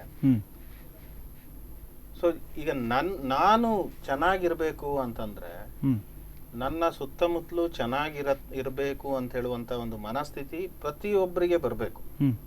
ಆವಾಗ ಮಾತ್ರ ಒಂದು ಸಮಾಜದಲ್ಲಿ ಆರೋಗ್ಯಪೂರ್ಣವಾದಂತ ಒಂದು ಸಮಾಜ ಸಾಧ್ಯ ಇದೆ ಹೊರತು ಇಲ್ಲಪ್ಪ ನಾನು ಏನು ಹಾಕ್ತೀನಿ, ನಾನು ನನ್ನ ಕಡೆಯಿಂದ ಏನ್ ವೇಸ್ಟ್ ಜನರೇಟ್ ಆಗಿದೆ ಅದನ್ನ ಎಲ್ಲಿ ಬೇಕಿದ್ರಲ್ಲಿ ಬಿಸಾಕ್ತೀನಿ, ಆದ್ರೆ ಬೇರೆ ಯಾರೋ ಒಬ್ರು ಪ್ರಾಧಿಕಾರಿ ಅದನ್ನ ಬಂದು ಕ್ಲೀನ್ ಮಾಡ್ಬೇಕು ಅಂತ ಹೇಳುವಂತ ಮೆಂಟಾಲಿಟಿ ಏನಿರ್ತದೆ, ಸೊ ಅದು ಇದ್ರೆ ಆರೋಗ್ಯಪೂರ್ಣವಾದಂತ ಸಮಾಜ ಉತ್ಪತ್ತಿ ಆಗ್ಲಿಕ್ಕೆ ಸಾಧ್ಯತೆ ಇಲ್ಲ. ಸೊ ಈಗ ನಾನು ಕಳೆದ ಬೇರೆ ಒಂದು ಸಂದರ್ಭದಲ್ಲಿಯೂ ಕೂಡ ತಮ್ಮಲ್ಲಿ ಚರ್ಚೆ ಮಾಡುವಾಗ ಈ ಕುರಿತಾಗಿ ಕೂಡ ಮಾತಾಡ್ತೇನೆ. ಒಂದು ಕರೆ ಇದೆ. ನಿತ್ಯಾನಂದ ಒಳಕಾಡು ಅವರು ನಮ್ಮ ಜೊತೆ ಇದ್ದಾರೆ, ಸಾಮಾಜಿಕ ಚಿಂತಕರು. ಅವರ ಜೊತೆ ಕೂಡ ದೂರವಾಣಿ ಸಂಪರ್ಕದಲ್ಲಿ ಮಾತಾಡ್ತಾ ಇದ್ದೇವೆ. ಸರ್ ನಮಸ್ತೆ. ನಮಸ್ತೆ ಸರ್. ನಮಸ್ತೆ. ಈಗಾಗಲೇ ನೀವು ಕೂಡ ವರದಿಯನ್ನ ಮಾಡಿದ್ರಿ, ನೀವು ಕೂಡ ಮಾತಾಡಿದ್ರಿ, ಈ ರೀತಿಯಲ್ಲಿ ಸಮಸ್ಯೆಗಳಾಗ್ತಾ ಇದೆ. ರಾಷ್ಟ್ರೀಯ ಹೆದ್ದಾರಿ 66ರ ಪಕ್ಕದಲ್ಲಿ ಸಂಪೂರ್ಣವಾದಂತಹ ತ್ಯಾಜ್ಯ ರಾಶಿ, ಇದರಿಂದ ಸಮಸ್ಯೆಗಳಾಗ್ತಾ ಇದೆ. ಯಾವುದೇ ರಾಷ್ಟ್ರೀಯ ಹೆದ್ದಾರಿ ಪ್ರಾಧಿಕಾರ ಎಚ್ಚೆತ್ತುಕೊಳ್ತಾ ಇಲ್ಲ, ಜನರು ಕೂಡ ಇಲ್ಲಿ ಕಸವನ್ನ ಹಾಕ್ತಾ ಇದ್ದಾರೆ ಅನ್ನುವಂತ ಒಂದು ವಿಚಾರ. ಈಗ ಇದಕ್ಕೆ ರಾಷ್ಟ್ರೀಯ ಹೆದ್ದಾರಿ ಹೊರತುಪಡಿಸಿ ಕೂಡ ನಗರಸಭೆಯು ಇದಕ್ಕೆ ಜವಾಬ್ದಾರಿ. ಯಾಕಂತ ಹೇಳಿದ್ರೆ ಇದು ರಾಷ್ಟ್ರೀಯ ಹೆದ್ದಾರಿಯಿಂದ ಬಿಟ್ಟು ನಗರಸಭೆ ವ್ಯಾಪ್ತಿಗೆ ಇದೆ. ಇದರ ಒಂದು ಫರ್ಲಾಂಗ್ ಒಂದು ಗಡ್ಡೆ ದಾಟಿದ್ರೆ ನಗರಸಭೆಯಲ್ಲಿ ಟ್ಯಾಕ್ಸ್ ಕಟ್ಟುವಂತ ಮನೆಗಳ ನಿವೇಶನಗಳು ಬಹಳಷ್ಟಿವೆ. ಸಾವಿರಾರು ಜನ ಅಲ್ಲಿ ಕೂಲಿ ಕಾರ್ಮಿಕರು ದಿನನಿತ್ಯ ಅವರ ಪಾಡಿಗೆ ಕೆಲಸಕ್ಕೆ ಹೋಗಿ ಬಂದು ಊಟ ಗೀಟ ಮಾಡುವ ವ್ಯವಸ್ಥೆಯವರು ಅಲ್ಲಿ ಇದ್ದಾರೆ. ಕಳೆದ ಬಾರಿಯೂ ಕೂಡ ಇದೇ ಪ್ರಶ್ನೆಯಲ್ಲಿ ಹುಟ್ಟಿದಾಗ ಅಲ್ಲಿಯ ನಮ್ಮ ಕೊಳಚೆ ಪ್ರದೇಶ ಆಚೆ ಕಡೆ ನಿಟ್ಟೂರು, ಕೊಡಂಕೂರು ಮತ್ತೆ ಇನ್ನಿತರ ಕೆಲವು ಪ್ರದೇಶದ ಜನರು ನಮ್ಮ ಜಿಲ್ಲಾಸ್ಪತ್ರೆಗಳಲ್ಲಿ ಮಲೇರಿಯಾ, ಡೆಂಗ್ಯೂ ಇನ್ನಿತರ ಕಾಯಿಲೆಗಳಿಗೆ ತುತ್ತಾದಂತಹ ಘಟನೆಗಳು ಬಹಳಷ್ಟಿದೆ. ಈ ಬಾರಿಯೂ ಕೂಡ ಆ ರೀತಿ ಆಗ್ಬಾರದು ಎಂಬ ದೃಷ್ಟಿಯಿಂದ ನಿಮ್ಮ ಮಾಧ್ಯಮದವರು ನಗರಸಭೆಯ ಪ್ರಾಧಿಕಾರಕ್ಕೆ ಮನವರಿಕೆಯನ್ನು ಮಾಡಬೇಕಾಗ್ತದೆ. ಯಾಕಂತಂದ್ರೆ ಪ್ರಾಧಿಕಾರದಕ್ಕೆ ಇದಕ್ಕೂ ಬರುದಿಲ್ಲ. ಯಾಕಂತ ಹೇಳಿದ್ರೆ ಪ್ರಾಧಿಕಾರದವರದ್ದು ಇದು, ಯಾಕಂತ ಹೇಳಿದ್ರೆ ಅವರದ್ದು ರಸ್ತೆ ಮಾಡ್ಕೊಂಡು ಹೋಗುವ ಅಗಲೀಕರಣ ಮಾಡುವಾಗ ಈ ಅಂತ ಬಿಸಾಡೋದಕ್ಕೆ ಪ್ರಾಧಿಕಾರ ಹೊಣೆ ಅಲ್ಲ. ಆಗಿತ್ತಿರ್ಬೋದು. ಅಲ್ಲ, ಯಾಕೆ ಪ್ರಾಧಿಕಾರ ಹೊಣೆ ಅಂತಂದ್ರೆ ಅವರೊಂದು ರಾಷ್ಟ್ರೀಯ ಹೆದ್ದಾರಿ ಅಂತ ಒಂದು ಮಾಡಿದ್ದ ಸಂದರ್ಭದಲ್ಲಿ ಅಲ್ಲಿ ಅಕ್ಕಪಕ್ಕ ಕೂಡ ಅವರು ಕ್ಲೀನ್ ಮಾಡಬೇಕಾದಂತ ಒಂದು ಅವಶ್ಯಕತೆಗಳು ಇದೆ. ಯಾಕಂದ್ರೆ ಟೋಲ್ ಅನ್ನ ಸಂಗ್ರಹಿಸ್ತಾರೆ, ಅದಕ್ಕೆ ತಕ್ಕನಾಗಿ ಮೇಂಟೆನೆನ್ಸ್ ಗಳನ್ನ ಕೂಡ ಮಾಡಬೇಕು. ಎಷ್ಟು ನಗರಸಭೆಗಳು ಹೊಣೆ ಆಗುತ್ತೋ, ಜಿಲ್ಲಾಡಳಿತ ಹೊಣೆ ಆಗುತ್ತೋ, ಅಥವಾ ಸಂಬಂಧಪಟ್ಟ ಇಲಾಖೆಗಳು ಹೊಣೆ ಆಗುತ್ತೋ, ಅದೇ ರೀತಿಯಲ್ಲಿ ರಾಷ್ಟ್ರೀಯ ಹೆದ್ದಾರಿ ಪ್ರಾಧಿಕಾರವು ಕೂಡ ಹೊಣೆ ಆಗುತ್ತೆ ಅನ್ನುವಂತ ಒಂದು ವಿಚಾರ. ಹೌದು, ಖಂಡಿತ ಸರ್. ಅದಕ್ಕೆ ಖಂಡಿತ ನಾನು ಒಪ್ತೇನೆ.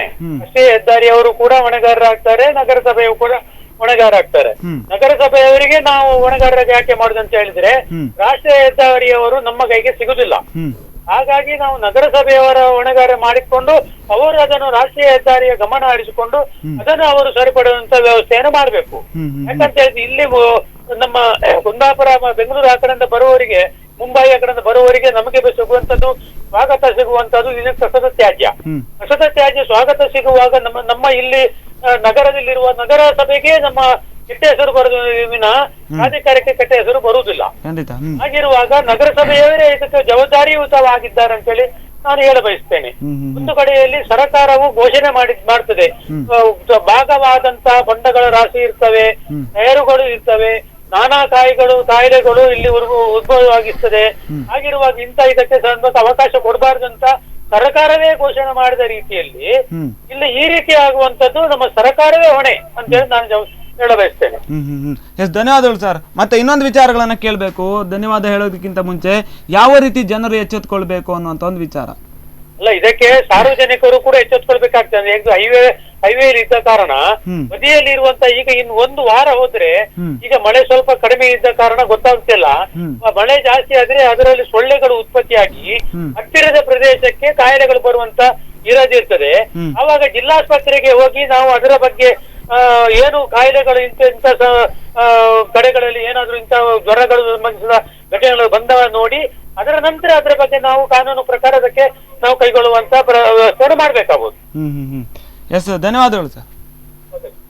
ಈಗಾಗಲೇ ಅವ್ರು ಹೇಳಿದ್ರು, ಸಾಕಷ್ಟು ವಿಚಾರಗಳನ್ನು ಕೂಡ ಹೇಳಿದ್ರು. ಅದು ನಗರಸಭೆ ಆಗಿರ್ಬೋದು, ಪ್ರಾಧಿಕಾರ ಆಗಿರ್ಬೋದು, ಅದ್ರ ಬಗ್ಗೆ ಹೊರತುಪಡಿಸಿ ಅದ್ರ ಬಗ್ಗೆ ಮತ್ತೆ ಮಾತಾಡುವಂಥ ಒಂದು ವಿಚಾರ ಈ ಸಾಂಕ್ರಾಮಿಕ ರೋಗಗಳ ಒಂದು ಭೀತಿ ಅನ್ನುವಂಥದ್ರ ಬಗ್ಗೆ ಮಾತಾಡ್ತಾ ಹೋದ್ರೆ ನೀವು ಈಗಾಗಲೇ ಸುಮಾರಷ್ಟು ವಿಷಯಗಳನ್ನು ಹೇಳಿದ್ರಿ. ಆದರೆ ಜನರು ಯಾವ ರೀತಿಯಾದಂಥ ಒಂದು ಮುಂಜಾಗ್ರತಾ ಕ್ರಮಗಳನ್ನು ತೆಗೆದುಕೊಳ್ಬೇಕು ಅನ್ನುವಂಥದ್ರ ಬಗ್ಗೆ ಕೂಡ ಮಾತಾಡಬೇಕು. ಕಸಗಳನ್ನು ಹಾಕೋದಲ್ಲ, ಅದಕ್ಕಿಂತ ಮುಂಚೆ ಕೂಡ ಯೋಚನೆ ಮಾಡಬೇಕಾಗುತ್ತೆ. ಎಷ್ಟೊಂದು ಕುಟುಂಬಗಳಿದೆ, ಎಷ್ಟು ಜನರಿಗೆ ವಲಸೆ ಕಾರ್ಮಿಕರಿದ್ದಾರೆ, ಅವರಿಗೂ ಕೂಡ ಒಂದು ವೇಳೆ ಕಾಯಿಲೆ ಬಂದರೆ ಅಲ್ಲಿ ಸಾಯುವಂಥ ಒಂದು ಸಾಧ್ಯತೆಗಳು ಕೂಡ ಜಾಸ್ತಿ ಇರುತ್ತೆ. ಅಷ್ಟೊಂದು ಚಿಕಿತ್ಸೆಗಳ ಬಗ್ಗೆ ಕೂಡ ಅವರಿಗೆ ಅರಿವಿರೋದಿಲ್ಲ ಅನ್ನುವಂಥ ಒಂದು ಬಗ್ಗೆ ಕೂಡ ಯೋಚನೆ ಮಾಡಬೇಕು. ಇದ್ರ ಬಗ್ಗೆ ಏನು ಹೇಳ್ತೀರಿ? ಸೊ ಈಗಾಗಲೇ ನಾನು ತಮ್ಮ ಜೊತೆಯಲ್ಲಿ ಬೇರೆ ಒಂದು ಕಾರ್ಯಕ್ರಮದಲ್ಲಿ ಡಿಸ್ಕಸ್ ಮಾಡಿದಾಗೆ, ಸೊ ಪ್ರತಿಯೊಬ್ಬನು ತಮ್ಮ ಒಂದು ಜವಾಬ್ದಾರಿಯನ್ನ ಅರ್ಥಕೊಳ್ಬೇಕು.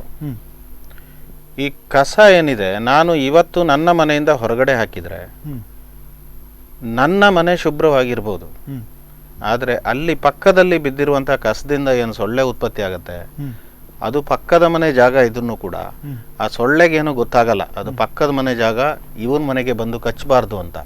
ಸೊ ಡೆಫಿನೆಟ್ಲಿ ಅದೇ ಸೊಳ್ಳೆ ಇವನಿಗೆ ಬರ್ತದೆ, ಇವನಿಗೆ ಕಚ್ಚೋದು. ಸೊ ಅದು ಒಂದು ಅರ್ಥ ಇದ್ರೆ ಸೊ ಯಾರು ಕೂಡ ಈ ತರ ಒಂದು ಮಾಡಲ್ಲ. ಒಂದು ಅದು. ಎರಡನೇದು ಏನಪ್ಪಾ ಅಂತಂದ್ರೆ, ಈಗಾಗಲೇ ಜಿಲ್ಲಾಡಳಿತ ಸಾಲಿಡ್ ಮತ್ತೆ ಲಿಕ್ವಿಡ್ ವೇಸ್ಟ್ ಮ್ಯಾನೇಜ್ಮೆಂಟ್ಗೆ SLRM ಘಟಕವನ್ನ ಮಾಡಿದೆ. ಸೊ ಈ ಒಂದು ಯಾವ ವೇಸ್ಟ್ ಇದೆ ಇದರಲ್ಲಿ ನಾವು ನೋಡೋದು ಕಾಮನ್ ವೇಸ್ಟ್, ದಿನನಿತ್ಯ ಉಪಯೋಗಿಸುವಂತ ಏನ್ ವೇಸ್ಟೇಜ್ ಇದೆ ಅದನ್ನ ಬಿಸಾಕಿದ್ದನ್ನ ನಾವು ನೋಡ್ಬೋದು. ಈ ವಿಲೇವಾರಿಯನ್ನ ಜಿಲ್ಲಾಡಳಿತ ಸೂಕ್ತವಾಗಿ ಈಗಾಗಲೇ ಪ್ರಾರಂಭ ಮಾಡಿದೆ. ಆದರೆ ಜನರು ಅದಕ್ಕೆ ಕೊಡೋದಕ್ಕೆ ಯಾಕೆ ಹಿಂದೆ ಮುಂದೆ ನೋಡ್ತಾರೆ, ಅದು ನನಗೆ ಅರ್ಥ ಆಗಲ್ಲ. ಯಾಕೆಂದ್ರೆ ಮನೆ ಬಾಗಿಲಿಗೆ ಬರ್ತಕ್ಕಂಥ ಈ ಒಂದು SLRM ಘಟಕದ ಒಂದು ಸಿಬ್ಬಂದಿಗಳೇನಿದ್ದಾರೆ, ಅವರಿಗೆ ಈ ವೇಸ್ಟ್ ಅನ್ನ ದಿನನಿತ್ಯ ಏನು ಉತ್ಪತ್ತಿ ಆಗುತ್ತೆ ಆ ವೇಸ್ಟ್ ಅನ್ನು ಅವರಿಗೆ ಹ್ಯಾಂಡ್ ಓವರ್ ಮಾಡಿದ್ರೆ ಅವರೇ ಸೂಕ್ತ ರೀತಿಯಲ್ಲಿ ಅದನ್ನ ವಿಲೇವಾರಿ ಮಾಡ್ತಾರೆ. ಆದ್ರೂ ಕೂಡ ಇದು ಯಾಕೆ ಈ ತರಹದಲ್ಲಿ ರಸ್ತೆ ಬದಿನಲ್ಲಿ ಬಿದ್ಕೊಂಡಿದೆ, ಅದಕ್ಕೆ ಉತ್ತರ ಹುಡುಕೋದು ಕಷ್ಟ. ಅದು ಒಂದು. ಇನ್ನೊಂದು ವಿಚಾರ ನಾನಿಲ್ಲಿ ಹೇಳಲಿಕ್ಕೆ ಬೇಕಾಗಿರುವಂಥದ್ದು, ಈ ವರ್ಷ ವಿನೂತನವಾಗಿ ಜಿಲ್ಲಾಡಳಿತ ಒಂದು ಅಪ್ಲಿಕೇಶನ್, ಮೊಬೈಲ್ ಅಪ್ಲಿಕೇಶನ್ ಅನ್ನ ತಗೊಂಡು ಬಂದಿದೆ. ತಮಗೂ ಕೂಡ ಅದು ಅರಿವಿರ್ಬೋದು. ಖಂಡಿತ. ಉಡುಪಿ ಹೆಲ್ಪ್ ಅಂತ ಒಂದು ಅಪ್ಲಿಕೇಶನ್ ಅನ್ನ ತಗೊಂಡು ಬಂದಿದೆ. ಅದರಲ್ಲಿ ಯಾರಾದ್ರೂ ಈ ತರದ ಒಂದು ವಿಡಿಯೋವನ್ನ ತುಣುಕನ್ನ ಹಾಕಿದ್ರೆ ಕೂಡಲೇ ಅದು ಸಂಬಂಧಪಟ್ಟ ಅಧಿಕಾರಿಗೆ ಹೋಗುತ್ತೆ. ಸಂಬಂಧಪಟ್ಟ ಅಧಿಕಾರಿಗಳು ಅದನ್ನ ವಿಲೇವಾರಿ ಮಾಡುವಂಥದ್ದಿರ್ಬೋದು ಅಥವಾ ಯಾವುದೇ ರೀತಿಯ ಕ್ರಮವನ್ನು ತೆಗೆದುಕೊಳ್ಳುವಂತ ಒಂದು ಪದ್ಧತಿ ಈ ವರ್ಷ ವಿನೂತನವಾಗಿ ಜಿಲ್ಲಾಡಳಿತ ಅದನ್ನ ಜಾರಿಗೆ ತಗೊಂಡು ಬಂದಿದೆ. ಅದನ್ನು ಕೂಡ ಇದರಲ್ಲಿ ಉಪಯೋಗಿಸ್ಕೊಳ್ಬಹುದು. ಇನ್ನು ತಾವು ಹೇಳಿದ ಹಾಗೆ ಜನರ ದೃಷ್ಟಿಯಿಂದ ಪ್ರತಿಯೊಬ್ರು, ಈಗ ಏನು ಅಂಗಡಿಗಳಿರ್ಬೋದು, ಅಂಗಡಿ ಮಟ್ಟುಗಳಿರ್ಬೋದು, ಅಥವಾ ಹೋಟೆಲ್ಗಳಿರ್ಬೋದು, ಅಥವಾ ಜನಸಾಮಾನ್ಯನೂ ಇರ್ಬೋದು, ಪ್ರತಿಯೊಬ್ರು ತಾವು ಏನು ಉತ್ಪತ್ತಿ ಮಾಡ್ತಕ್ಕಂಥ ಯಾವತ್ತು ವೇಸ್ಟೇಜ್ ಇರುತ್ತೆ ಅದನ್ನ ಸೂಕ್ತ ರೀತಿನಲ್ಲಿ ಅವರು ಸೂಕ್ತವಾಗಿ ರೀತಿನಲ್ಲಿ ವಿಲೇವಾರಿ ಮಾಡಿದ್ರೆ ಅದು ತುಂಬಾನೇ ಸೂಕ್ತ. ಬೈ ಚಾನ್ಸ್ ಅವರು ಸೂಕ್ತ ರೀತಿನಲ್ಲಿ ಅದನ್ನ ವಿಲೇವಾರಿ ಮಾಡಕ್ಕಾಗದೆ ಹೋದ್ರೆ ಮನೆಗೆ ಬರ್ತಾರೆ SLRM ಘಟಕದವರು, ಅವರಿಗೆ ಅದನ್ನ ಹ್ಯಾಂಡ್ ಓವರ್ ಮಾಡಿದ್ರೆ ಅವರೇ ಸೂಕ್ತ ರೀತಿನಲ್ಲಿ ಮಾಡ್ತಾರೆ. ಈ ದಿಸೆನಲ್ಲಿ ಈ ತಿಂಗಳಲ್ಲಿ ಸ್ವಚ್ಛ ಭಾರತದ ಒಂದು ಕನಸನ್ನ ಹೊತ್ಕೊಂಡು ಸ್ವಚ್ಛಮಯ ಜಯತೆ ಕಾರ್ಯಕ್ರಮ ಕೂಡ ನಡೀತಾ ಇದೆ. ಈ ಸ್ವಚ್ಛಮಯ ಜಯತೆ ನಡೆಯುವಂತ ಒಂದು ಮಾಸಾಚರಣೆ ಏನಿದೆ ಆ ಸಂದರ್ಭದಲ್ಲಿ ಈ ತರ ನಾವು ನೋಡೋದು ತುಂಬಾ ನಮ್ಮ ದೌರ್ಭಾಗ್ಯವೇ ಸರಿ ಅಂತೇಳಿ ನಾನು ಹೇಳಲಿಕ್ಕೆ ಇಷ್ಟಪಡ್ತೇನೆ. ಈ ಕುರಿತಾಗಿ ಕೂಡ ಮಾತಾಡ್ತಾ ಹೋಗ್ತೇವೆ. ಈಗಾಗಲೇ ನೋಡ್ತಾ ಇರುವಾಗೆ ಇಲ್ಲಿ ಹೆದ್ದಾರಿ ಪ್ರಾಧಿಕಾರ ಆಗಿರ್ಬೋದು, ನಗರಾಡಳಿತ ಆಗಿರ್ಬೋದು, ಜಿಲ್ಲಾಡಳಿತ ಆಗಿರ್ಬೋದು, ಅಥವಾ ಜನರಾಗಿರ್ಬೋದು, ಎಲ್ಲರೂ ಕೂಡ ಎಚ್ಚೆತ್ತುಕೊಳ್ಬೇಕಾದಂಥ ಒಂದು ಅನಿವಾರ್ಯತೆ ಅವಶ್ಯಕತೆ ಇದೆ ಅನ್ನುವಂಥ ಒಂದು ವಿಚಾರವಾಗಿ ಜಿಲ್ಲಾಡಳಿತ ಕೂಡ ಸಾಕಷ್ಟು ಕಾರ್ಯಕ್ರಮಗಳನ್ನು ಹಮ್ಮಿಕೊಂಡಿದೆ. ಆದರೆ ಜನರು ಕೂಡ ಅದಕ್ಕೆ ಸಪೋರ್ಟನ್ನು ಕೊಡಬೇಕು, ಆ ಒಂದು ಯೋಜನೆಗಳಿಗೆ ಸಪೋರ್ಟನ್ನು ಕೊಡಬೇಕು ಅನ್ನೋಂಥ ಒಂದು ವಿಚಾರವಾಗಿ ಕೂಡ ಮಾತಾಡ್ತೇವೆ. ಅದಕ್ಕೂ ಮುನ್ನ ಚಿಕ್ಕದೊಂದು ವಿರಾಮ.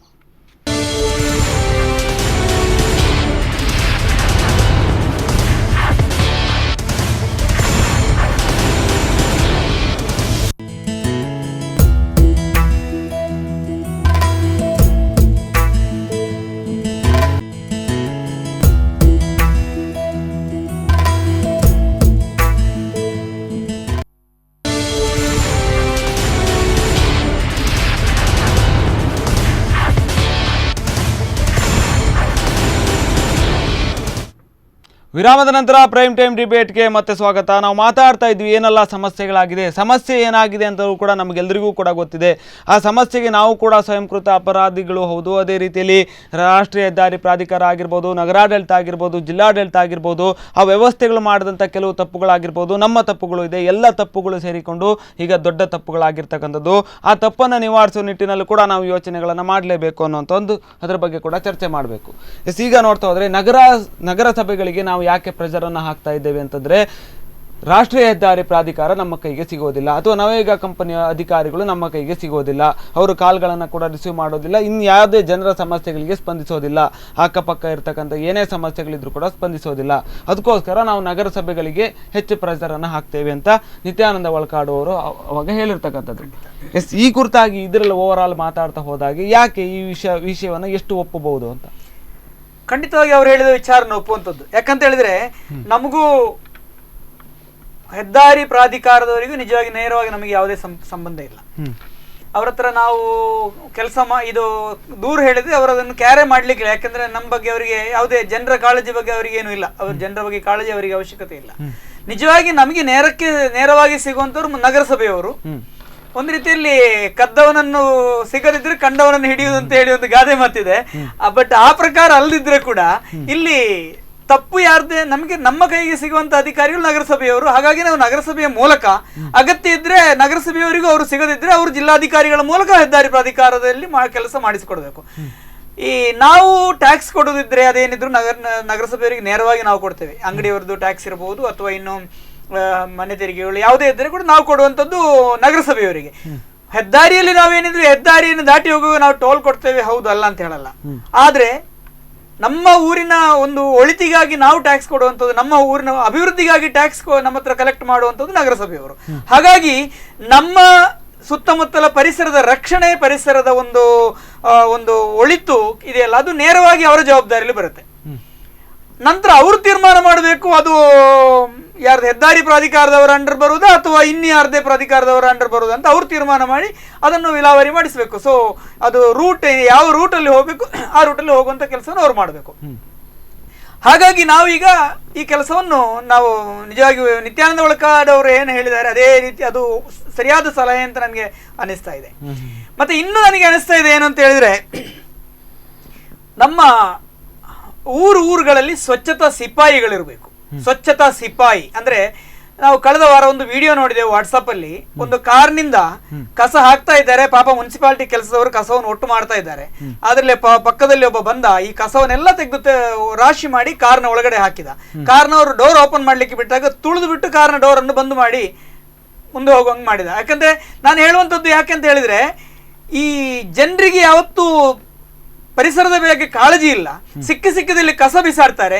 ಇಂಥವರನ್ನು ಸುತ್ತುಗಟ್ಟಿ ಅವರು ಬಿಸಾಕಿದ ಕಸವನ್ನು ಅವರ ಹತ್ರ ಹೆಕ್ಕಿಸಿ ಅದಕ್ಕೆ ಪ್ರಾಯಶ್ಚಿತ್ತನವರು ಮಾಡಿಸುವಂತ ಕೆಲಸವನ್ನು ಆಯಾಯ ಊರಿನಲ್ಲಿ ಒಂದು 8-10 ಜನ ಯುವಕರು ಸೇರಿ ಸ್ವಚ್ಛತಾ ಸಿಪಾಯಿಗಳಾಗಬೇಕು ಅಂತ ನಾನು ಭಾವಿಸ್ತೇನೆ. ಎಷ್ಟೊಂದು ಕರೆ ಇದೆ. ಹಲೋ ಹಲೋ, ನಮಸ್ತೆ ಸರ್, ಎಲ್ಲಿಂದ ಕರೆ ಮಾಡ್ತಾ ಇದ್ದೀರಿ? ನಿಮ್ಮ ಹೆಸರು? ನಮಸ್ತೆ, ನಾನು ಗಣೇಶ್ ಪ್ರಸಾದ್ ಅಂತ. ಹೇಳಿ ಸರ್. ನಾವೀಗ ರಾಷ್ಟ್ರೀಯ ಹೆದ್ದಾರಿಯ ಒಂದು ಅಕ್ಕಪಕ್ಕದಲ್ಲಿರ್ತಕ್ಕಂಥ ತ್ಯಾಜ್ಯ ರಾಶಿಗಳು, ಅದರಲ್ಲಿ ಹುಟ್ಟುತ್ತಾ ಇರ್ತಕ್ಕಂಥ ಸಾಂಕ್ರಾಮಿಕ ರೋಗಗಳು, ಇದರಿಂದ ಜನರಿಗೆ ಸಮಸ್ಯೆ ಆಗ್ತಾ ಇದೆ ಅನ್ನುವಂಥ ಒಂದು ವಿಚಾರವಾಗಿ ಮಾತಾಡ್ತಾ ಇದ್ವಿ. ನಿಮ್ಮ ಒಂದು ಅಭಿಪ್ರಾಯ? ನೋಡಿ ಸರ್, ಈಗ ಮೊದಲನೇದಾಗಿ ಒಂದು ಕಾರ್ಯಕ್ರಮ ಮಾಡ್ತಿರೋ ನಿಮ್ಮ ವಾಹಿನಿಗೆ ಒಂದು ಧನ್ಯವಾದಗಳನ್ನ ಹೇಳಲಿಕ್ಕೆ ನಾನು ಬಯಸ್ತಾ ಇದ್ದೇನೆ. ಒಂದು ವಿಷಯ ಏನಂತ ಹೇಳಿದ್ರೆ, ಈಗ ನಾವು ಇದೇ ಫೀಲ್ಡ್ ಅಲ್ಲಿ ನಮ್ಮ ಒಂದು ಯೂತ್ ಆರ್ಗನೈಸೇಷನ್ ಕೆಲಸ ಮಾಡ್ತಾ ಉಂಟು. 5 ವರ್ಷದಿಂದ ಸ್ವಚ್ಛ ಭಾರತ್ ಫ್ರೆಂಡ್ಸ್ ಅಂತ ನಾವು ಮಾಡಿ ಬೇರೆ ಬೇರೆ ಕಾರ್ಯಕ್ರಮ ಮಾಡ್ತಿದ್ದೇವೆ. ಇತ್ತೀಚೆಗೆ ಕ್ಲೀನ್ ಉಡುಪಿ ಪ್ರಾಜೆಕ್ಟ್ ನಿಮ್ಗೆ ಗೊತ್ತಿರ್ಬೋದು, ನಾವು ರೆಗ್ಯುಲರ್ ಅವೇರ್ನೆಸ್ ಮಾಡ್ತಿದ್ದೇವೆ. ಈಗ ನಮ್ಗೆ ಅನಿಸಿದ ವಿಷಯ ಏನಂತ ಹೇಳಿದ್ರೆ, ಈಗ ನಾವು ಹೆದ್ದಾರಿ ಪ್ರಾಧಿಕಾರದವರು ಮಾಡ್ಲಿಲ್ಲ, ಇವ್ರು ಮಾಡ್ಲಿಲ್ಲ, ಅವ್ರು ಮಾಡ್ಲಿಲ್ಲ ಅಂತ ಹೇಳಿ ದೂರು ಬದಲಿಗೆ ನಾವು ಪಬ್ಲಿಕ್ ಆಗಿ ನಮ್ಮ ಮೇಲೆ ಜವಾಬ್ದಾರಿ ಉಂಟು. ಖಂಡಿತ ರೆಸ್ಪಾನ್ಸಿಬಿಲಿಟಿ ಎಲ್ರಿಗುಂಟು. ಈಗ ನಮ್ಮ ಮನೆಗೆ ಏನಾದ್ರು ಸಣ್ಣ ಬೆಂಕಿ ಬಿದ್ರೆ ಫೈರ್ ಸರ್ವಿಸ್ ಅವ್ರು ಬರ್ಲಿಲ್ಲ ಅಂತ ಹೇಳಿ ಕಾಯ್ಲಿ ಕುತ್ಕೊಳ್ಳಿ ಆಗ್ತಾರೆ, ನಾವು ಹೋಗಿ ಅದನ್ನ ಸರಿ ಮಾಡ್ಬೇಕಲ್ಲ. ಒಂದು ಅಲ್ಪ ಸ್ವಲ್ಪನಾದ್ರೂ ಕೂಡ ನಂದಿಸುವಂತ ಒಂದು ಪ್ರಯತ್ನವನ್ನ ಮಾಡ್ತೇವೆ ಅಂತ. ಒಂದು ಎರಡನೇದು, ನಮ್ಮ ಉಡುಪಿಯ ಜನರು ಬಾರಿ ಶಾಂತಿ ಪ್ರಿಯರು. ಅಂದ್ರೆ ಅವರಿಗೆ ಪಾಪ ಏನು ಅವರ ಕಾಲ್ಗುಡದಲ್ಲಿ ಎಷ್ಟು ಕಸ ಬಿದ್ರೆ ಅವ್ರು ಮಾತಾಡುದು. ಯಾಕಂತ ಹೇಳಿದ್ರೆ, ಈಗ ನಿಮ್ಗೆ ಗೊತ್ತಿರ್ಬೋದು, ಎಷ್ಟಾ ಕಡೆಗಳಲ್ಲಿ ಎಷ್ಟಾ ವಾರ್ಡ್ಗಳಲ್ಲಿ ನಗರಸಭೆ ವಾರ್ಡ್ ಮತ್ತೆ ಪಂಚಾಯತ್ ಬಾರ್ಡರ್ ಅಲ್ಲಿ ಕಸ ಹಾಕುವ ಒಂದು ಪ್ರವೃತ್ತಿ ಡೆವಲಪ್ ಆಗಿದೆ. ಗೊತ್ತಿರ್ಬೋದು, ಆಚೆ ನಗರಸಭೆಯವರೆಲ್ಲ ಈಚೆ ಗ್ರಾಮ ಪಂಚಾಯತ್ ಅವರೆಲ್ಲ ದೂರುದು, ಅವರು ನಿಮ್ಮ ಬಾರ್ಡರ್ ಹೇಳುದು, ಇವರ ಬಾರ್ಡರ್ ಹೇಳುದು. ಬಾರ್ಡರ್ ಯಾರದೇ ಇರ್ಲಿ, ಕಸ ಒಂದು ಪರಿಹಾರ ಮಾಡಿ ಪಕ್ಕದವರಿಗೆ, ಆಚೆಯವರಿಗೆ ಮಲೇರಿಯಾ ಬರ್ತದೆ, ಈಚೆಯವರಿಗೆ ಮಲೇರಿಯಾ ಬರ್ತದೆ. ಮಲೇರಿಯಾ ಬರುವಾಗ ಬಾರ್ಡರ್ ನೋಡ್ತದೆ ಅದು. ಇಲ್ಲ ಇಲ್ಲ, ನಾವು ಅದನ್ನ ಒಂದು ಎರಡನೇ ವಿಚಾರ. ಮೂರನೇ ವಿಚಾರ ಏನು ಹೇಳಿದ್ರೆ, ಈಗ ನಮ್ಗೆ ಗೊತ್ತಿರ್ಬೋದು, ನಗರಸಭೆಗೆ ಒಂದು ನೋಡಿ, ನಾವು ಉಡುಪಿಯ ಒಂದು ನಾಗರಿಕರ ನಮ್ಗೆ ನಿಜವಾದ ತಲೆ ತಗ್ಗಿಸುವ ವಿಚಾರ ಇದು. ಉಡುಪಿ ನಗರಸಭೆ ಚುನಾವಣೆ ಆಗಿ 1 ವರ್ಷ ಆಯ್ತು, ಇನ್ನು ಅಧಿಕಾರ ಕೊಡ್ಲಿಲ್ಲ, ನಗರಸಭೆ ನಡೀತಾ ಇಲ್ಲ. ನಾವು ಇದ್ರ ಬಗ್ಗೆ ಮಾತಾಡುವಾಗ ನಮ್ಗೆ ಅಧಿಕಾರ ಇಲ್ಲ, ನಮ್ಗೆ ಇದಿಲ್ಲ ಅದಿಲ್ಲ. ಈ ಸರ್ತಿ ಮಳೆಗಾಲದಲ್ಲಿ ಎಷ್ಟು ಕಡೆ ಚರಂಡಿ ಹೋಳೆತ್ಲಿಲ್ಲ. ಮತ್ತೆ ಇನ್ನೊಂದು ಇದನ್ನ ಮಾತಾಡುವಾಗ ಮತ್ತೆ ಎಷ್ಟು ನೋಡಿ, ಮಲೇರಿಯಾ ಬರ್ಲಿಕ್ಕೆ ಮೂಲ ಕಾರಣ ಈ ನಿಮ್ಮ ಗೂಡಂಗಡಿ ಬಳಿಯಲ್ಲಿರುವ ಈ ಬೊಂಡಗಳು, ಮತ್ತೆ ಎಷ್ಟ ಈ ತರ ನೋಡಿ ಕಸದ ಕೊಂಪೆ ಎಲ್ಲ ಆಗಿದೆ. ಇನ್ನೊಂದು ವಿಚಾರ ಹೇಳ್ತೇನೆ ಸರ್, ಚರ್ಚೆ ಮಾಡ್ಲಿಕ್ಕೆ ನೀವು ಪ್ರಸ್ತಾವ ಮಾಡ್ಬೋದು. ನಮ್ಮ ನಗರಸಭೆಯವರು ಒಳ್ಳೆಯ ರೀತಿಯಲ್ಲಿ ಕಸ ಸಂಗ್ರಹಣೆ ಮಾಡ್ತಿದ್ದಾರೆ, ಅದು ಮೆಚ್ಚುವಂತ ವಿಚಾರ. ಎಲ್ಲ ನಗರಸಭೆಯಲ್ಲಿ ಅವರ ಗಾಡಿ ಬಂದು ಮನೆ ಮನೆಗೆ ಭೇಟಿ ನೀಡಿ ಕಸ ತಗೊಂಡು ಹೋಗ್ತಾ ಉಂಟು, ಅದು ಒಳ್ಳೆಯ ವಿಚಾರ ಅದು ಖಂಡಿತ. ಆದ್ರೂ ಕೆಲವು ವಾರ್ಡ್ಗಳಲ್ಲಿ ಬೇರೆ ಅಂದ್ರೆ 50 ರೂಪಾಯಿ ಅದು ಹೌಸ್ ಟ್ಯಾಕ್ಸ್ ಕೊಡುವಾಗ ಅಷ್ಟು, ಅದು ಎಲ್ಲರ ಟ್ಯಾಕ್ಸ್ ಕಟ್ಟ, ಈಗ ಕೆಲವರಿಗೆ ಗೊತ್ತೇ ಇಲ್ಲ, ಈಗ ಹೌಸ್ ಟ್ಯಾಕ್ಸ್ ಕಟ್ಟುವಾಗ ಎಲ್ಲರದ್ದು ಅದು ಕಟ್ ಆಗ್ತದೆ. ಆದ್ರೂ ಕೆಲವರು ಏನ್ ಎನ್ಸ್ಕೊಂಡಿದ್ದಾರೆ, ಕಸ ಕೊಟ್ಟವ್ರು ಮಾತ್ರ ಕಟ್ ಆಗ್ತದೆ, ಇಲ್ಲ ಕೆಲವರು ಕಟ್ ಆಗುದಿಲ್ಲ ಅಂತ ಹೇಳಿ ಕೆಲವರು ಬೇರೆಯವರ ವಾರ್ಡ್ ಅಲ್ಲಿ ಬಿಸಾಡುದು ಅಥವಾ ರಸ್ತೆ ಬದಿ ಬಿಸಾಡುದು ಸಮಸ್ಯೆ ಜಾಸ್ತಿ ಆಗ್ತಾ ಉಂಟು. ಇದರ ಬಗ್ಗೆ ನಗರಸಭೆಯವರು, ಜಿಲ್ಲಾಡಳಿತ ಕಟ್ಟುನಿಟ್ಟಿನ ಕ್ರಮ ತಗೊಂಡು ಅದನ್ನ ಸರಿಯಾಗಿ ಟ್ರ್ಯಾಕ್ ಮಾಡಿ ಅಂತವರ ಒಂದು ಮಾನ ಹರಾಜು ಆಗುವಂತ ಕೆಲಸಗಳನ್ನು ಮಾಡಿದ್ರೆ ನೆಕ್ಸ್ಟ್ ಟೈಮ್ ಯಾರಾದ್ರೂ ಕರೆಕ್ಟ್ ಆಗಿ ಅದನ್ನ ಅಂದ್ರೆ ಆತರ ನ್ಯೂಸೆನ್ಸ್ ಮಾಡಿ ಬರುದಿಲ್ಲ. ನಿಮ್ಮ ಮನೆ ಕಸ ನಿಮ್ಮ ಮನೆಗೆ ಬಿಸಾಡಿ, ಅಥವಾ ನೀವೇನಾದ್ರು ಮಾಡಿ ಬಯೋಡಿಗ್ರೇಡೇಬಲ್. ನೋಡಿ, ನಾವು ಎಲ್ಲವೂ ನಿಮ್ಗೆ ಗೊತ್ತಿರ್ಬೋದು, ಸರ್ಕಾರದ ವತಿಯಿಂದ ಎಷ್ಟು ಒಳ್ಳೆ ಕಾರ್ಯಕ್ರಮ ಆಗ್ತಾ ಉಂಟು, ಇಂಪ್ಲಿಮೆಂಟ್ ಆಗ್ತಾ ಇಲ್ಲ ಅನ್ನೋ, ಸರಿಯಾದ ರೀತಿಯಲ್ಲಿ ಇಂಪ್ಲಿಮೆಂಟ್ ಆಗ್ತಾ ಇಲ್ಲ ಅನ್ನೋ ಒಂದು ವಿಚಾರ. ನೋಡಿ ಸರ್, ಒಂದ್ ಹೇಳ್ತೇನೆ, ಈ ಪೇಪರ್ ಅನ್ನ ಮರುಬಳಕೆ ಮಾಡಬಹುದು ಅಥವಾ ನಾವು ಅದನ್ನ ಡಿಸ್ಪೋಸಬಲ್ ಮಾಡಬಹುದು. ತರಕಾರಿ ತ್ಯಾಜ್ಯವನ್ನು ನಾವು ನಗರಸಭೆಯವರಿಗೆ ಕಟ್ಟಿ ಕೊಡ್ಬೇಕಾಗಿಲ್ಲ, ನಾವು ನಮ್ಮ ತೆಂಗಿನ ಇದಕ್ಕೆ ಹಾಕಿ ಫರ್ಟಿಲೈಸರ್ ಮಾಡಬಹುದು. ನಾವು ಎಲ್ಲವನ್ನು ಪ್ಲಾಸ್ಟಿಕ್ ಅಲ್ಲಿ ಹಾಕಿ ಕೊಡ್ತೇವೆ, ಅದನ್ನ ವಿಂಗಡಣೆ ಮಾಡ್ಬೇಕು. ನಾವು ಕಸದ ಮೂಲದಲ್ಲಿ ನಾವು ವಿಂಗಡಣೆ ಮಾಡಿ ಕೊಟ್ಟು ಆಮೇಲೆ ಕೊಡ್ಬೇಕು. ಒಂದು. ಎರಡನೇದು, ನಾವು ಪಬ್ಲಿಕ್ ಪ್ಲೇಸ್ ಅಲ್ಲಿ ಇದನ್ನ ಕಟ್ಟುನಿಟ್ಟಾಗಿ ಫಾಲೋ ಮಾಡ್ಲೇಬೇಕು. ಯಾಕಂದ್ರೆ ಇದರ ಒಂದು ಎಲ್ಲ ಕಡೆ ಈಗ ನೋಡಿ, ಕಟ್ಪಾಡಿಯಲ್ಲಿ ಪಾಪ ಶಂಕರಪುರ ಬ್ರಿಡ್ಜ್ ಹತ್ರ ನೀವು ನೋಡಿರ್ಬೋದು ಘಟನೆ. ಮತ್ತೆ ನಮ್ಮ ಉಡುಪಿ ನಗರಸಭೆಯಲ್ಲಿ ಹೆಚ್ಚಿನ ಕಡೆಯಲ್ಲಿ ಉಂಟು. ಇದನ್ನ ನಾವು ಯಾರಾದ್ರೂ ನೋಡಿ, ಈಗ ಅವ್ರು ಸರ್ ಹೇಳಿದ್ರು ಕಾರಲ್ಲಿ ಹೋಗುವಾಗ ಬಿಸಾಡಿ ಹೋದ್ರು, ಯಾಕೆ ನಾವು ಫಾಲೋ ಮಾಡಿ ಅವ್ರನ್ನ ನಿಲ್ಸಿ ಫೇಸ್ಬುಕ್ ಲೈವ್ ಮಾಡಿ ಅಥವಾ ಇದು ಮಾಡಿ 4 ಜನ ನೋಡಿದವರು ಸ್ವಲ್ಪ ಬ್ಯಾಡ ಎಚ್ಚರಿಕೆ ಅಂತ ಇರ್ತಾರೆ. ಈಗ ಪೊಲೀಸರು ಹೆಲ್ಮೆಟ್ ಹಾಕುವ ವಿಚಾರದ ಎಷ್ಟು ಕರೆಕ್ಟ್ ಆಗಿ ಫಾಲೋ ಮಾಡ್ತಿದ್ದಾರೆ. ಅದೇ ರೀತಿ ಕಸ ಬಿಸಾಡುವವರನ್ನ ಆಯಾ ಸಾರ್ವಜನಿಕರು, ಆಯಾ ವಾರ್ಡ್ನವರು ಟ್ರ್ಯಾಕ್ ಮಾಡಿ ಹಿಡಿದು ಅವರ ಫೋಟೋವನ್ನು ಮಾಧ್ಯಮದಲ್ಲಿ ಬರುವಾಗ ಮಾಡ್ಬೇಕು. ಖಂಡಿತ ಸರ್, ಧನ್ಯವಾದಗಳು ನಿಮ್ಮ ಒಂದು ಅಭಿಪ್ರಾಯಕ್ಕೆ. ಧನ್ಯವಾದಗಳು. ಈಗಾಗಲೇ ಅವರು ಹೇಳಿದ್ರು, ಯೂತ್ ಆರ್ಗನೈಸೇಷನ್ ಅನ್ನ ಮಾಡ್ತಾ ಇದ್ದೇವೆ, ಒಳ್ಳೆ ಕೆಲಸವನ್ನು ಮಾಡ್ತಾ ಇದ್ದಾರೆ ಅವರು. ಮಾಡಿ ಆ ಕಸವನ್ನು ವಿಲೇವಾರಿ ಮಾಡುವಂತ ಒಂದು ಪ್ರಯತ್ನಗಳಾಗಿರ್ಬೋದು, ಅವರ ಒಂದು ಸೇವೆಯನ್ನು ಅವರು ಮಾಡ್ತಾ ಇದ್ದಾರೆ ಅನ್ನುವಂಥ ಒಂದು ವಿಚಾರ. ಇನ್ನೂ ಕೂಡ ಒಳ್ಳೆ ರೀತಿಯಾದಂಥ ಒಂದು ಅಭಿಪ್ರಾಯಗಳನ್ನು ನೀಡಿದ್ರು. ಪ್ರತಿಯೊಂದು ವಾರ್ಡಿನಲ್ಲೂ ಕೂಡ ಗಸ್ತು ತಿರುಗುವಂಥ ಒಂದು ವಿಚಾರ ಆಗಿರ್ಬೋದು, ಅಥವಾ ಯಾರು ಅಲ್ಲಿ ಕಸವನ್ನು ಹಾಕ್ತಾರೋ ಅವ್ರನ್ನ ಹಿಡಿದು ಅವರು ಫೇಸ್ಬುಕ್ ಲೈವ್ ಮಾಡುವಂಥ ಒಂದು ವಿಚಾರ, ಅವರಿಗೆ ಸಾಮಾಜಿಕವಾಗಿ ಅವರಿಗೆ ಒಂದು ಪಬ್ಲಿಸಿಟಿ ಕೊಡುವಂಥ ಒಂದು ವಿಚಾರವನ್ನು ಮಾಡಿದ್ರೆ ಅವಾಗ ತನ್ನಿಂತಾನಾಗಿ ಅವರು ತಪ್ಪನ್ನು ತಿದ್ದುಕೊಳ್ತಾರೆ. ಎಸ್, ಖಂಡಿತ ಸರ್. ಗಣೇಶ್ ಪ್ರಸಾದ್ ಅವರು ಹೇಳಿದ ಕೆಲಸ ನಿಜವಾಗಿ ಅಭಿನಂದನೆಗಳು ತಮ್ಮ ಟೀಮಿಗೆ ಸರ್. ತಾವು ಮಾತ್ರ ಅಲ್ಲ, ಬೇರೆ ಬೇರೆ ಕಡೆಗಳಲ್ಲಿ ಈ ರೀತಿಯಲ್ಲಿ ಮಾಡುವಂತ ಸಣ್ಣ ಸಣ್ಣ ಟೀಮ್ಗಳು ಅಂದ್ರೆ ಎಲೆಮರೆಯ ಕಾಯಿಗಳಾಗಿ ಹಲವು ಕಡೆಗಳಲ್ಲಿ ಮಾಡ್ತಾ ಇದ್ದಾರೆ. ಸೊ ಅಭಿನಂದನೆಗಳು ಅಂತ ಮಾಡುವಂತಹ ಇಂಥ ಕೆಲಸ ಮಾಡುವಂತ ಎಲ್ಲ ಸಾಮಾಜಿಕ ಕಾರ್ಯಕರ್ತರಿಗೆ ಅಥವಾ ಸಾಮಾಜಿಕ ಕಳಕಳಿ ಇರುವಂತ ಯುವಕ ಯುವತಿಯರಿಗೆ ತುಂಬ ಹೃದಯದ ಅಭಿನಂದನೆಗಳು. ಏನ್ ಹೇಳ್ತೀರಿ ಸರ್? ಖಂಡಿತ. ಸೊ ಇಂಥ ಸಂದರ್ಭದಲ್ಲಿ ಇನ್ನಷ್ಟು ನಾವು ಮುಂದೆ ಹೋದ್ರೆ, ಈಗ ಗಣೇಶ್ ಪ್ರಸಾದ್ ಅವರು ಹೇಳಿದ ಅದೇ ವಿಚಾರವನ್ನು ಇನ್ನು ಸ್ವಲ್ಪ ನಾವು ಮುಂದುವರಿಸ್ತಾ ಹೋದ್ರೆ, ನಾನು ಆಗ್ಲೇ ಹೇಳಿದ ಸ್ವಚ್ಛತಾ ಸಿಪಾಯಿಗಳು ಅಂತೇಳಿ, ಇದನ್ನೆರಡನ್ನು ಕ್ಲಬ್ ಮಾಡಿದ್ರೆ ನನಗೊಂದು ಯೋಚನೆ ಬರ್ತಾ ಇದೆ. ಪ್ರತಿಯೊಂದು ಊರಿನಲ್ಲಿ ಆಕ್ಚುಲಿ ನಮಗೆ ಎಲ್ಲರಿಗೆ ಈಗ ಫೇಸ್ಬುಕ್ ಪೇಜ್ಗಳು ಬಹಳ ಅಪ್ಯಾಯಮಾನ.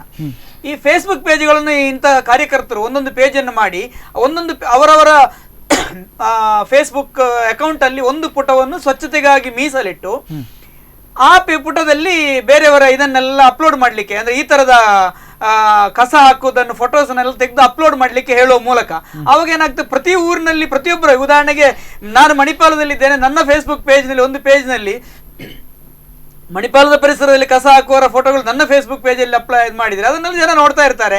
ಅವರನ್ನು ಜನ ಸಾಮೂಹಿಕವಾಗಿ ಸಿಗುವಾಗ ನೀನೆಲ್ಲ ಮಾರೆ ಕಸ ಹಾಕಿದ್ದು ಮೊನ್ನೆ ಅಂತೇಳಿ ತಮಾಷೆ ಮಾಡುವ ರೀತಿಯಲ್ಲಿ, ಈ ರೀತಿಯಲ್ಲಿ ಒಂದು ಕೂಡ ಮಾಡಿ ಇಂಡೈರೆಕ್ಟ್ಲಿ ಆಗಿ ಅದನ್ನು ಕೂಡ ಮಾಡ್ಬೋದು ಅಂತ ನನಗೆ ಭಾವಿಸ್ತೇನೆ. ಯಾಕಂದ್ರೆ ಇದೆರಡನ್ನು ಕೂಡ ಸ್ವಚ್ಛತಾ ಸಿಪಾಯಿಗಳು ಅಂತ ನಾನು ಹೇಳಿದೆ ಅಲ್ಲ, ಇದು ಈ ರೀತಿಯಲ್ಲಿ ಕೂಡ ಮಾಡ್ಲಿಕ್ಕೆ ಸಾಧ್ಯ ಆಗುತ್ತೆ ಅಂತ ಭಾವಿಸ್ತೇನೆ. ಹಲೋ ಹಲೋ ಹಲೋ, ನಮಸ್ತೆ ಸರ್, ಎಲ್ಲಿಂದ ಕರೆ ಮಾಡ್ತಾ ಇದ್ದೀರಿ? ನಿಮ್ಮ ಹೆಸರು? ಗಂಗಾಧರ ಪೂಜಾರಿ. ಹೇಳಿ ಸರ್, ಹೇಳಿ. ಒಂದು ರಾಷ್ಟ್ರೀಯ ಹೆದ್ದಾರಿ ಪ್ರಾಧಿಕಾರದ ಎಚ್ಚೆತ್ಕೊಳ್ತಾ ಇಲ್ಲ, ರಾಷ್ಟ್ರೀಯ ಹೆದ್ದಾರಿ ಅಕ್ಕಪಕ್ಕದಲ್ಲೂ ಕೂಡ ಸಾಕಷ್ಟು ಗಲೀಜಾಗಿದೆ, ಜನರು ಕೂಡ ಸಮಸ್ಯೆಗಳಿಗೆ ಕಾರಣ ಆಗಿದ್ದಾರೆ, ಯಾವ ರೀತಿ ಎಚ್ಚೆತ್ಕೊಳ್ಬಹುದು ಅಂತ? ಇದು ಪಂಚಾಯತ್ನಲ್ಲೂ ಹಾಗೆ ಆಗಿದೆ, ಇದು ನಗರಸಭೆ ಬಿಡಿ. ಇದಕ್ಕೆ ಮೊದಲಿನಿಂದಲೇ ಏಟ್ ಹಾಕ್ಬೇಕು. ಅಂದ್ರೆ ಮರವನ್ನೇ ಕಡಿಬೇಕು ಇದ್ರದ್ದು. ಖಂಡಿತ ಸರ್. ನೀರಿನ ಆಹಾರ, ನೀರು ಕಡಿಮೆ ಆಗ್ತಾ ಇದೆ. ಈ ಕಸದ ಇದಕ್ಕೆ ಜನಸಂಖ್ಯೆ ನಿಯಂತ್ರಣ ಕೇಂದ್ರ ಸರ್ಕಾರ ಒಂದು ಈ ಶಿಸ್ತು ಬದ್ದಿನ ಒಂದು ಇದನ್ನು ತೆಗೆಯಬೇಕು.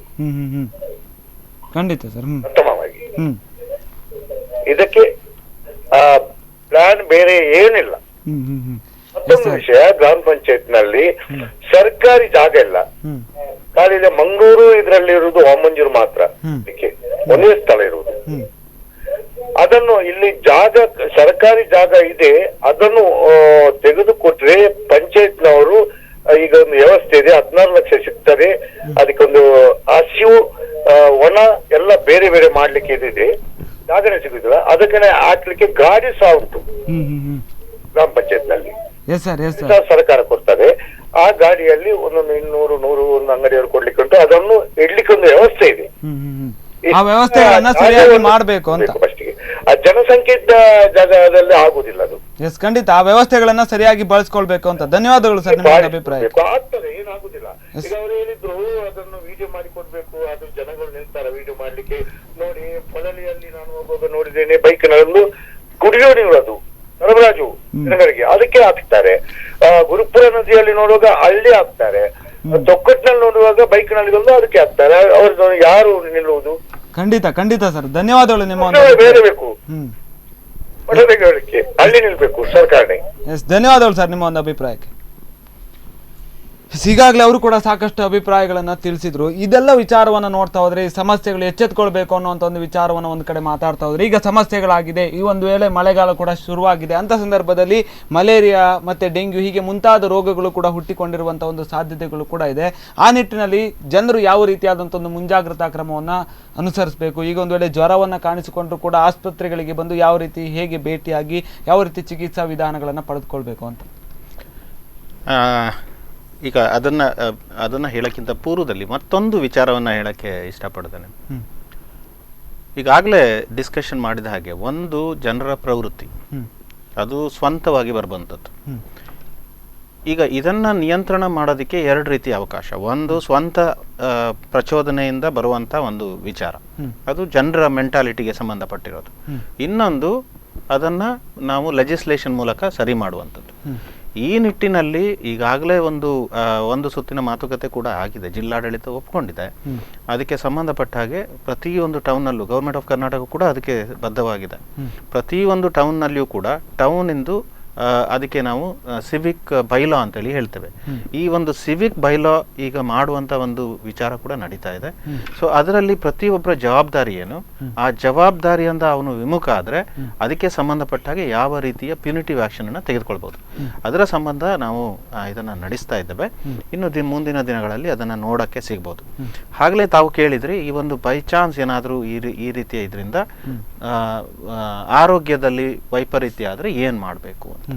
ಸೊ ನಾನು ಹೇಳೋಕ್ಕೆ ಇಷ್ಟಪಡೋದು ಇಷ್ಟೇನೆ, ಸಾಂಕ್ರಾಮಿಕ ರೋಗಗಳು ಇಂಥ ಒಂದು ವೇಸ್ಟನ್ನು ಡಿಸ್ಪೋಸಲ್ನಿಂದ ಸಾಂಕ್ರಾಮಿಕ ರೋಗಗಳು ಬರುವಂಥ ಎಲ್ಲ ಸಾಧ್ಯತೆಗಳು ಇದ್ದಾವೆ.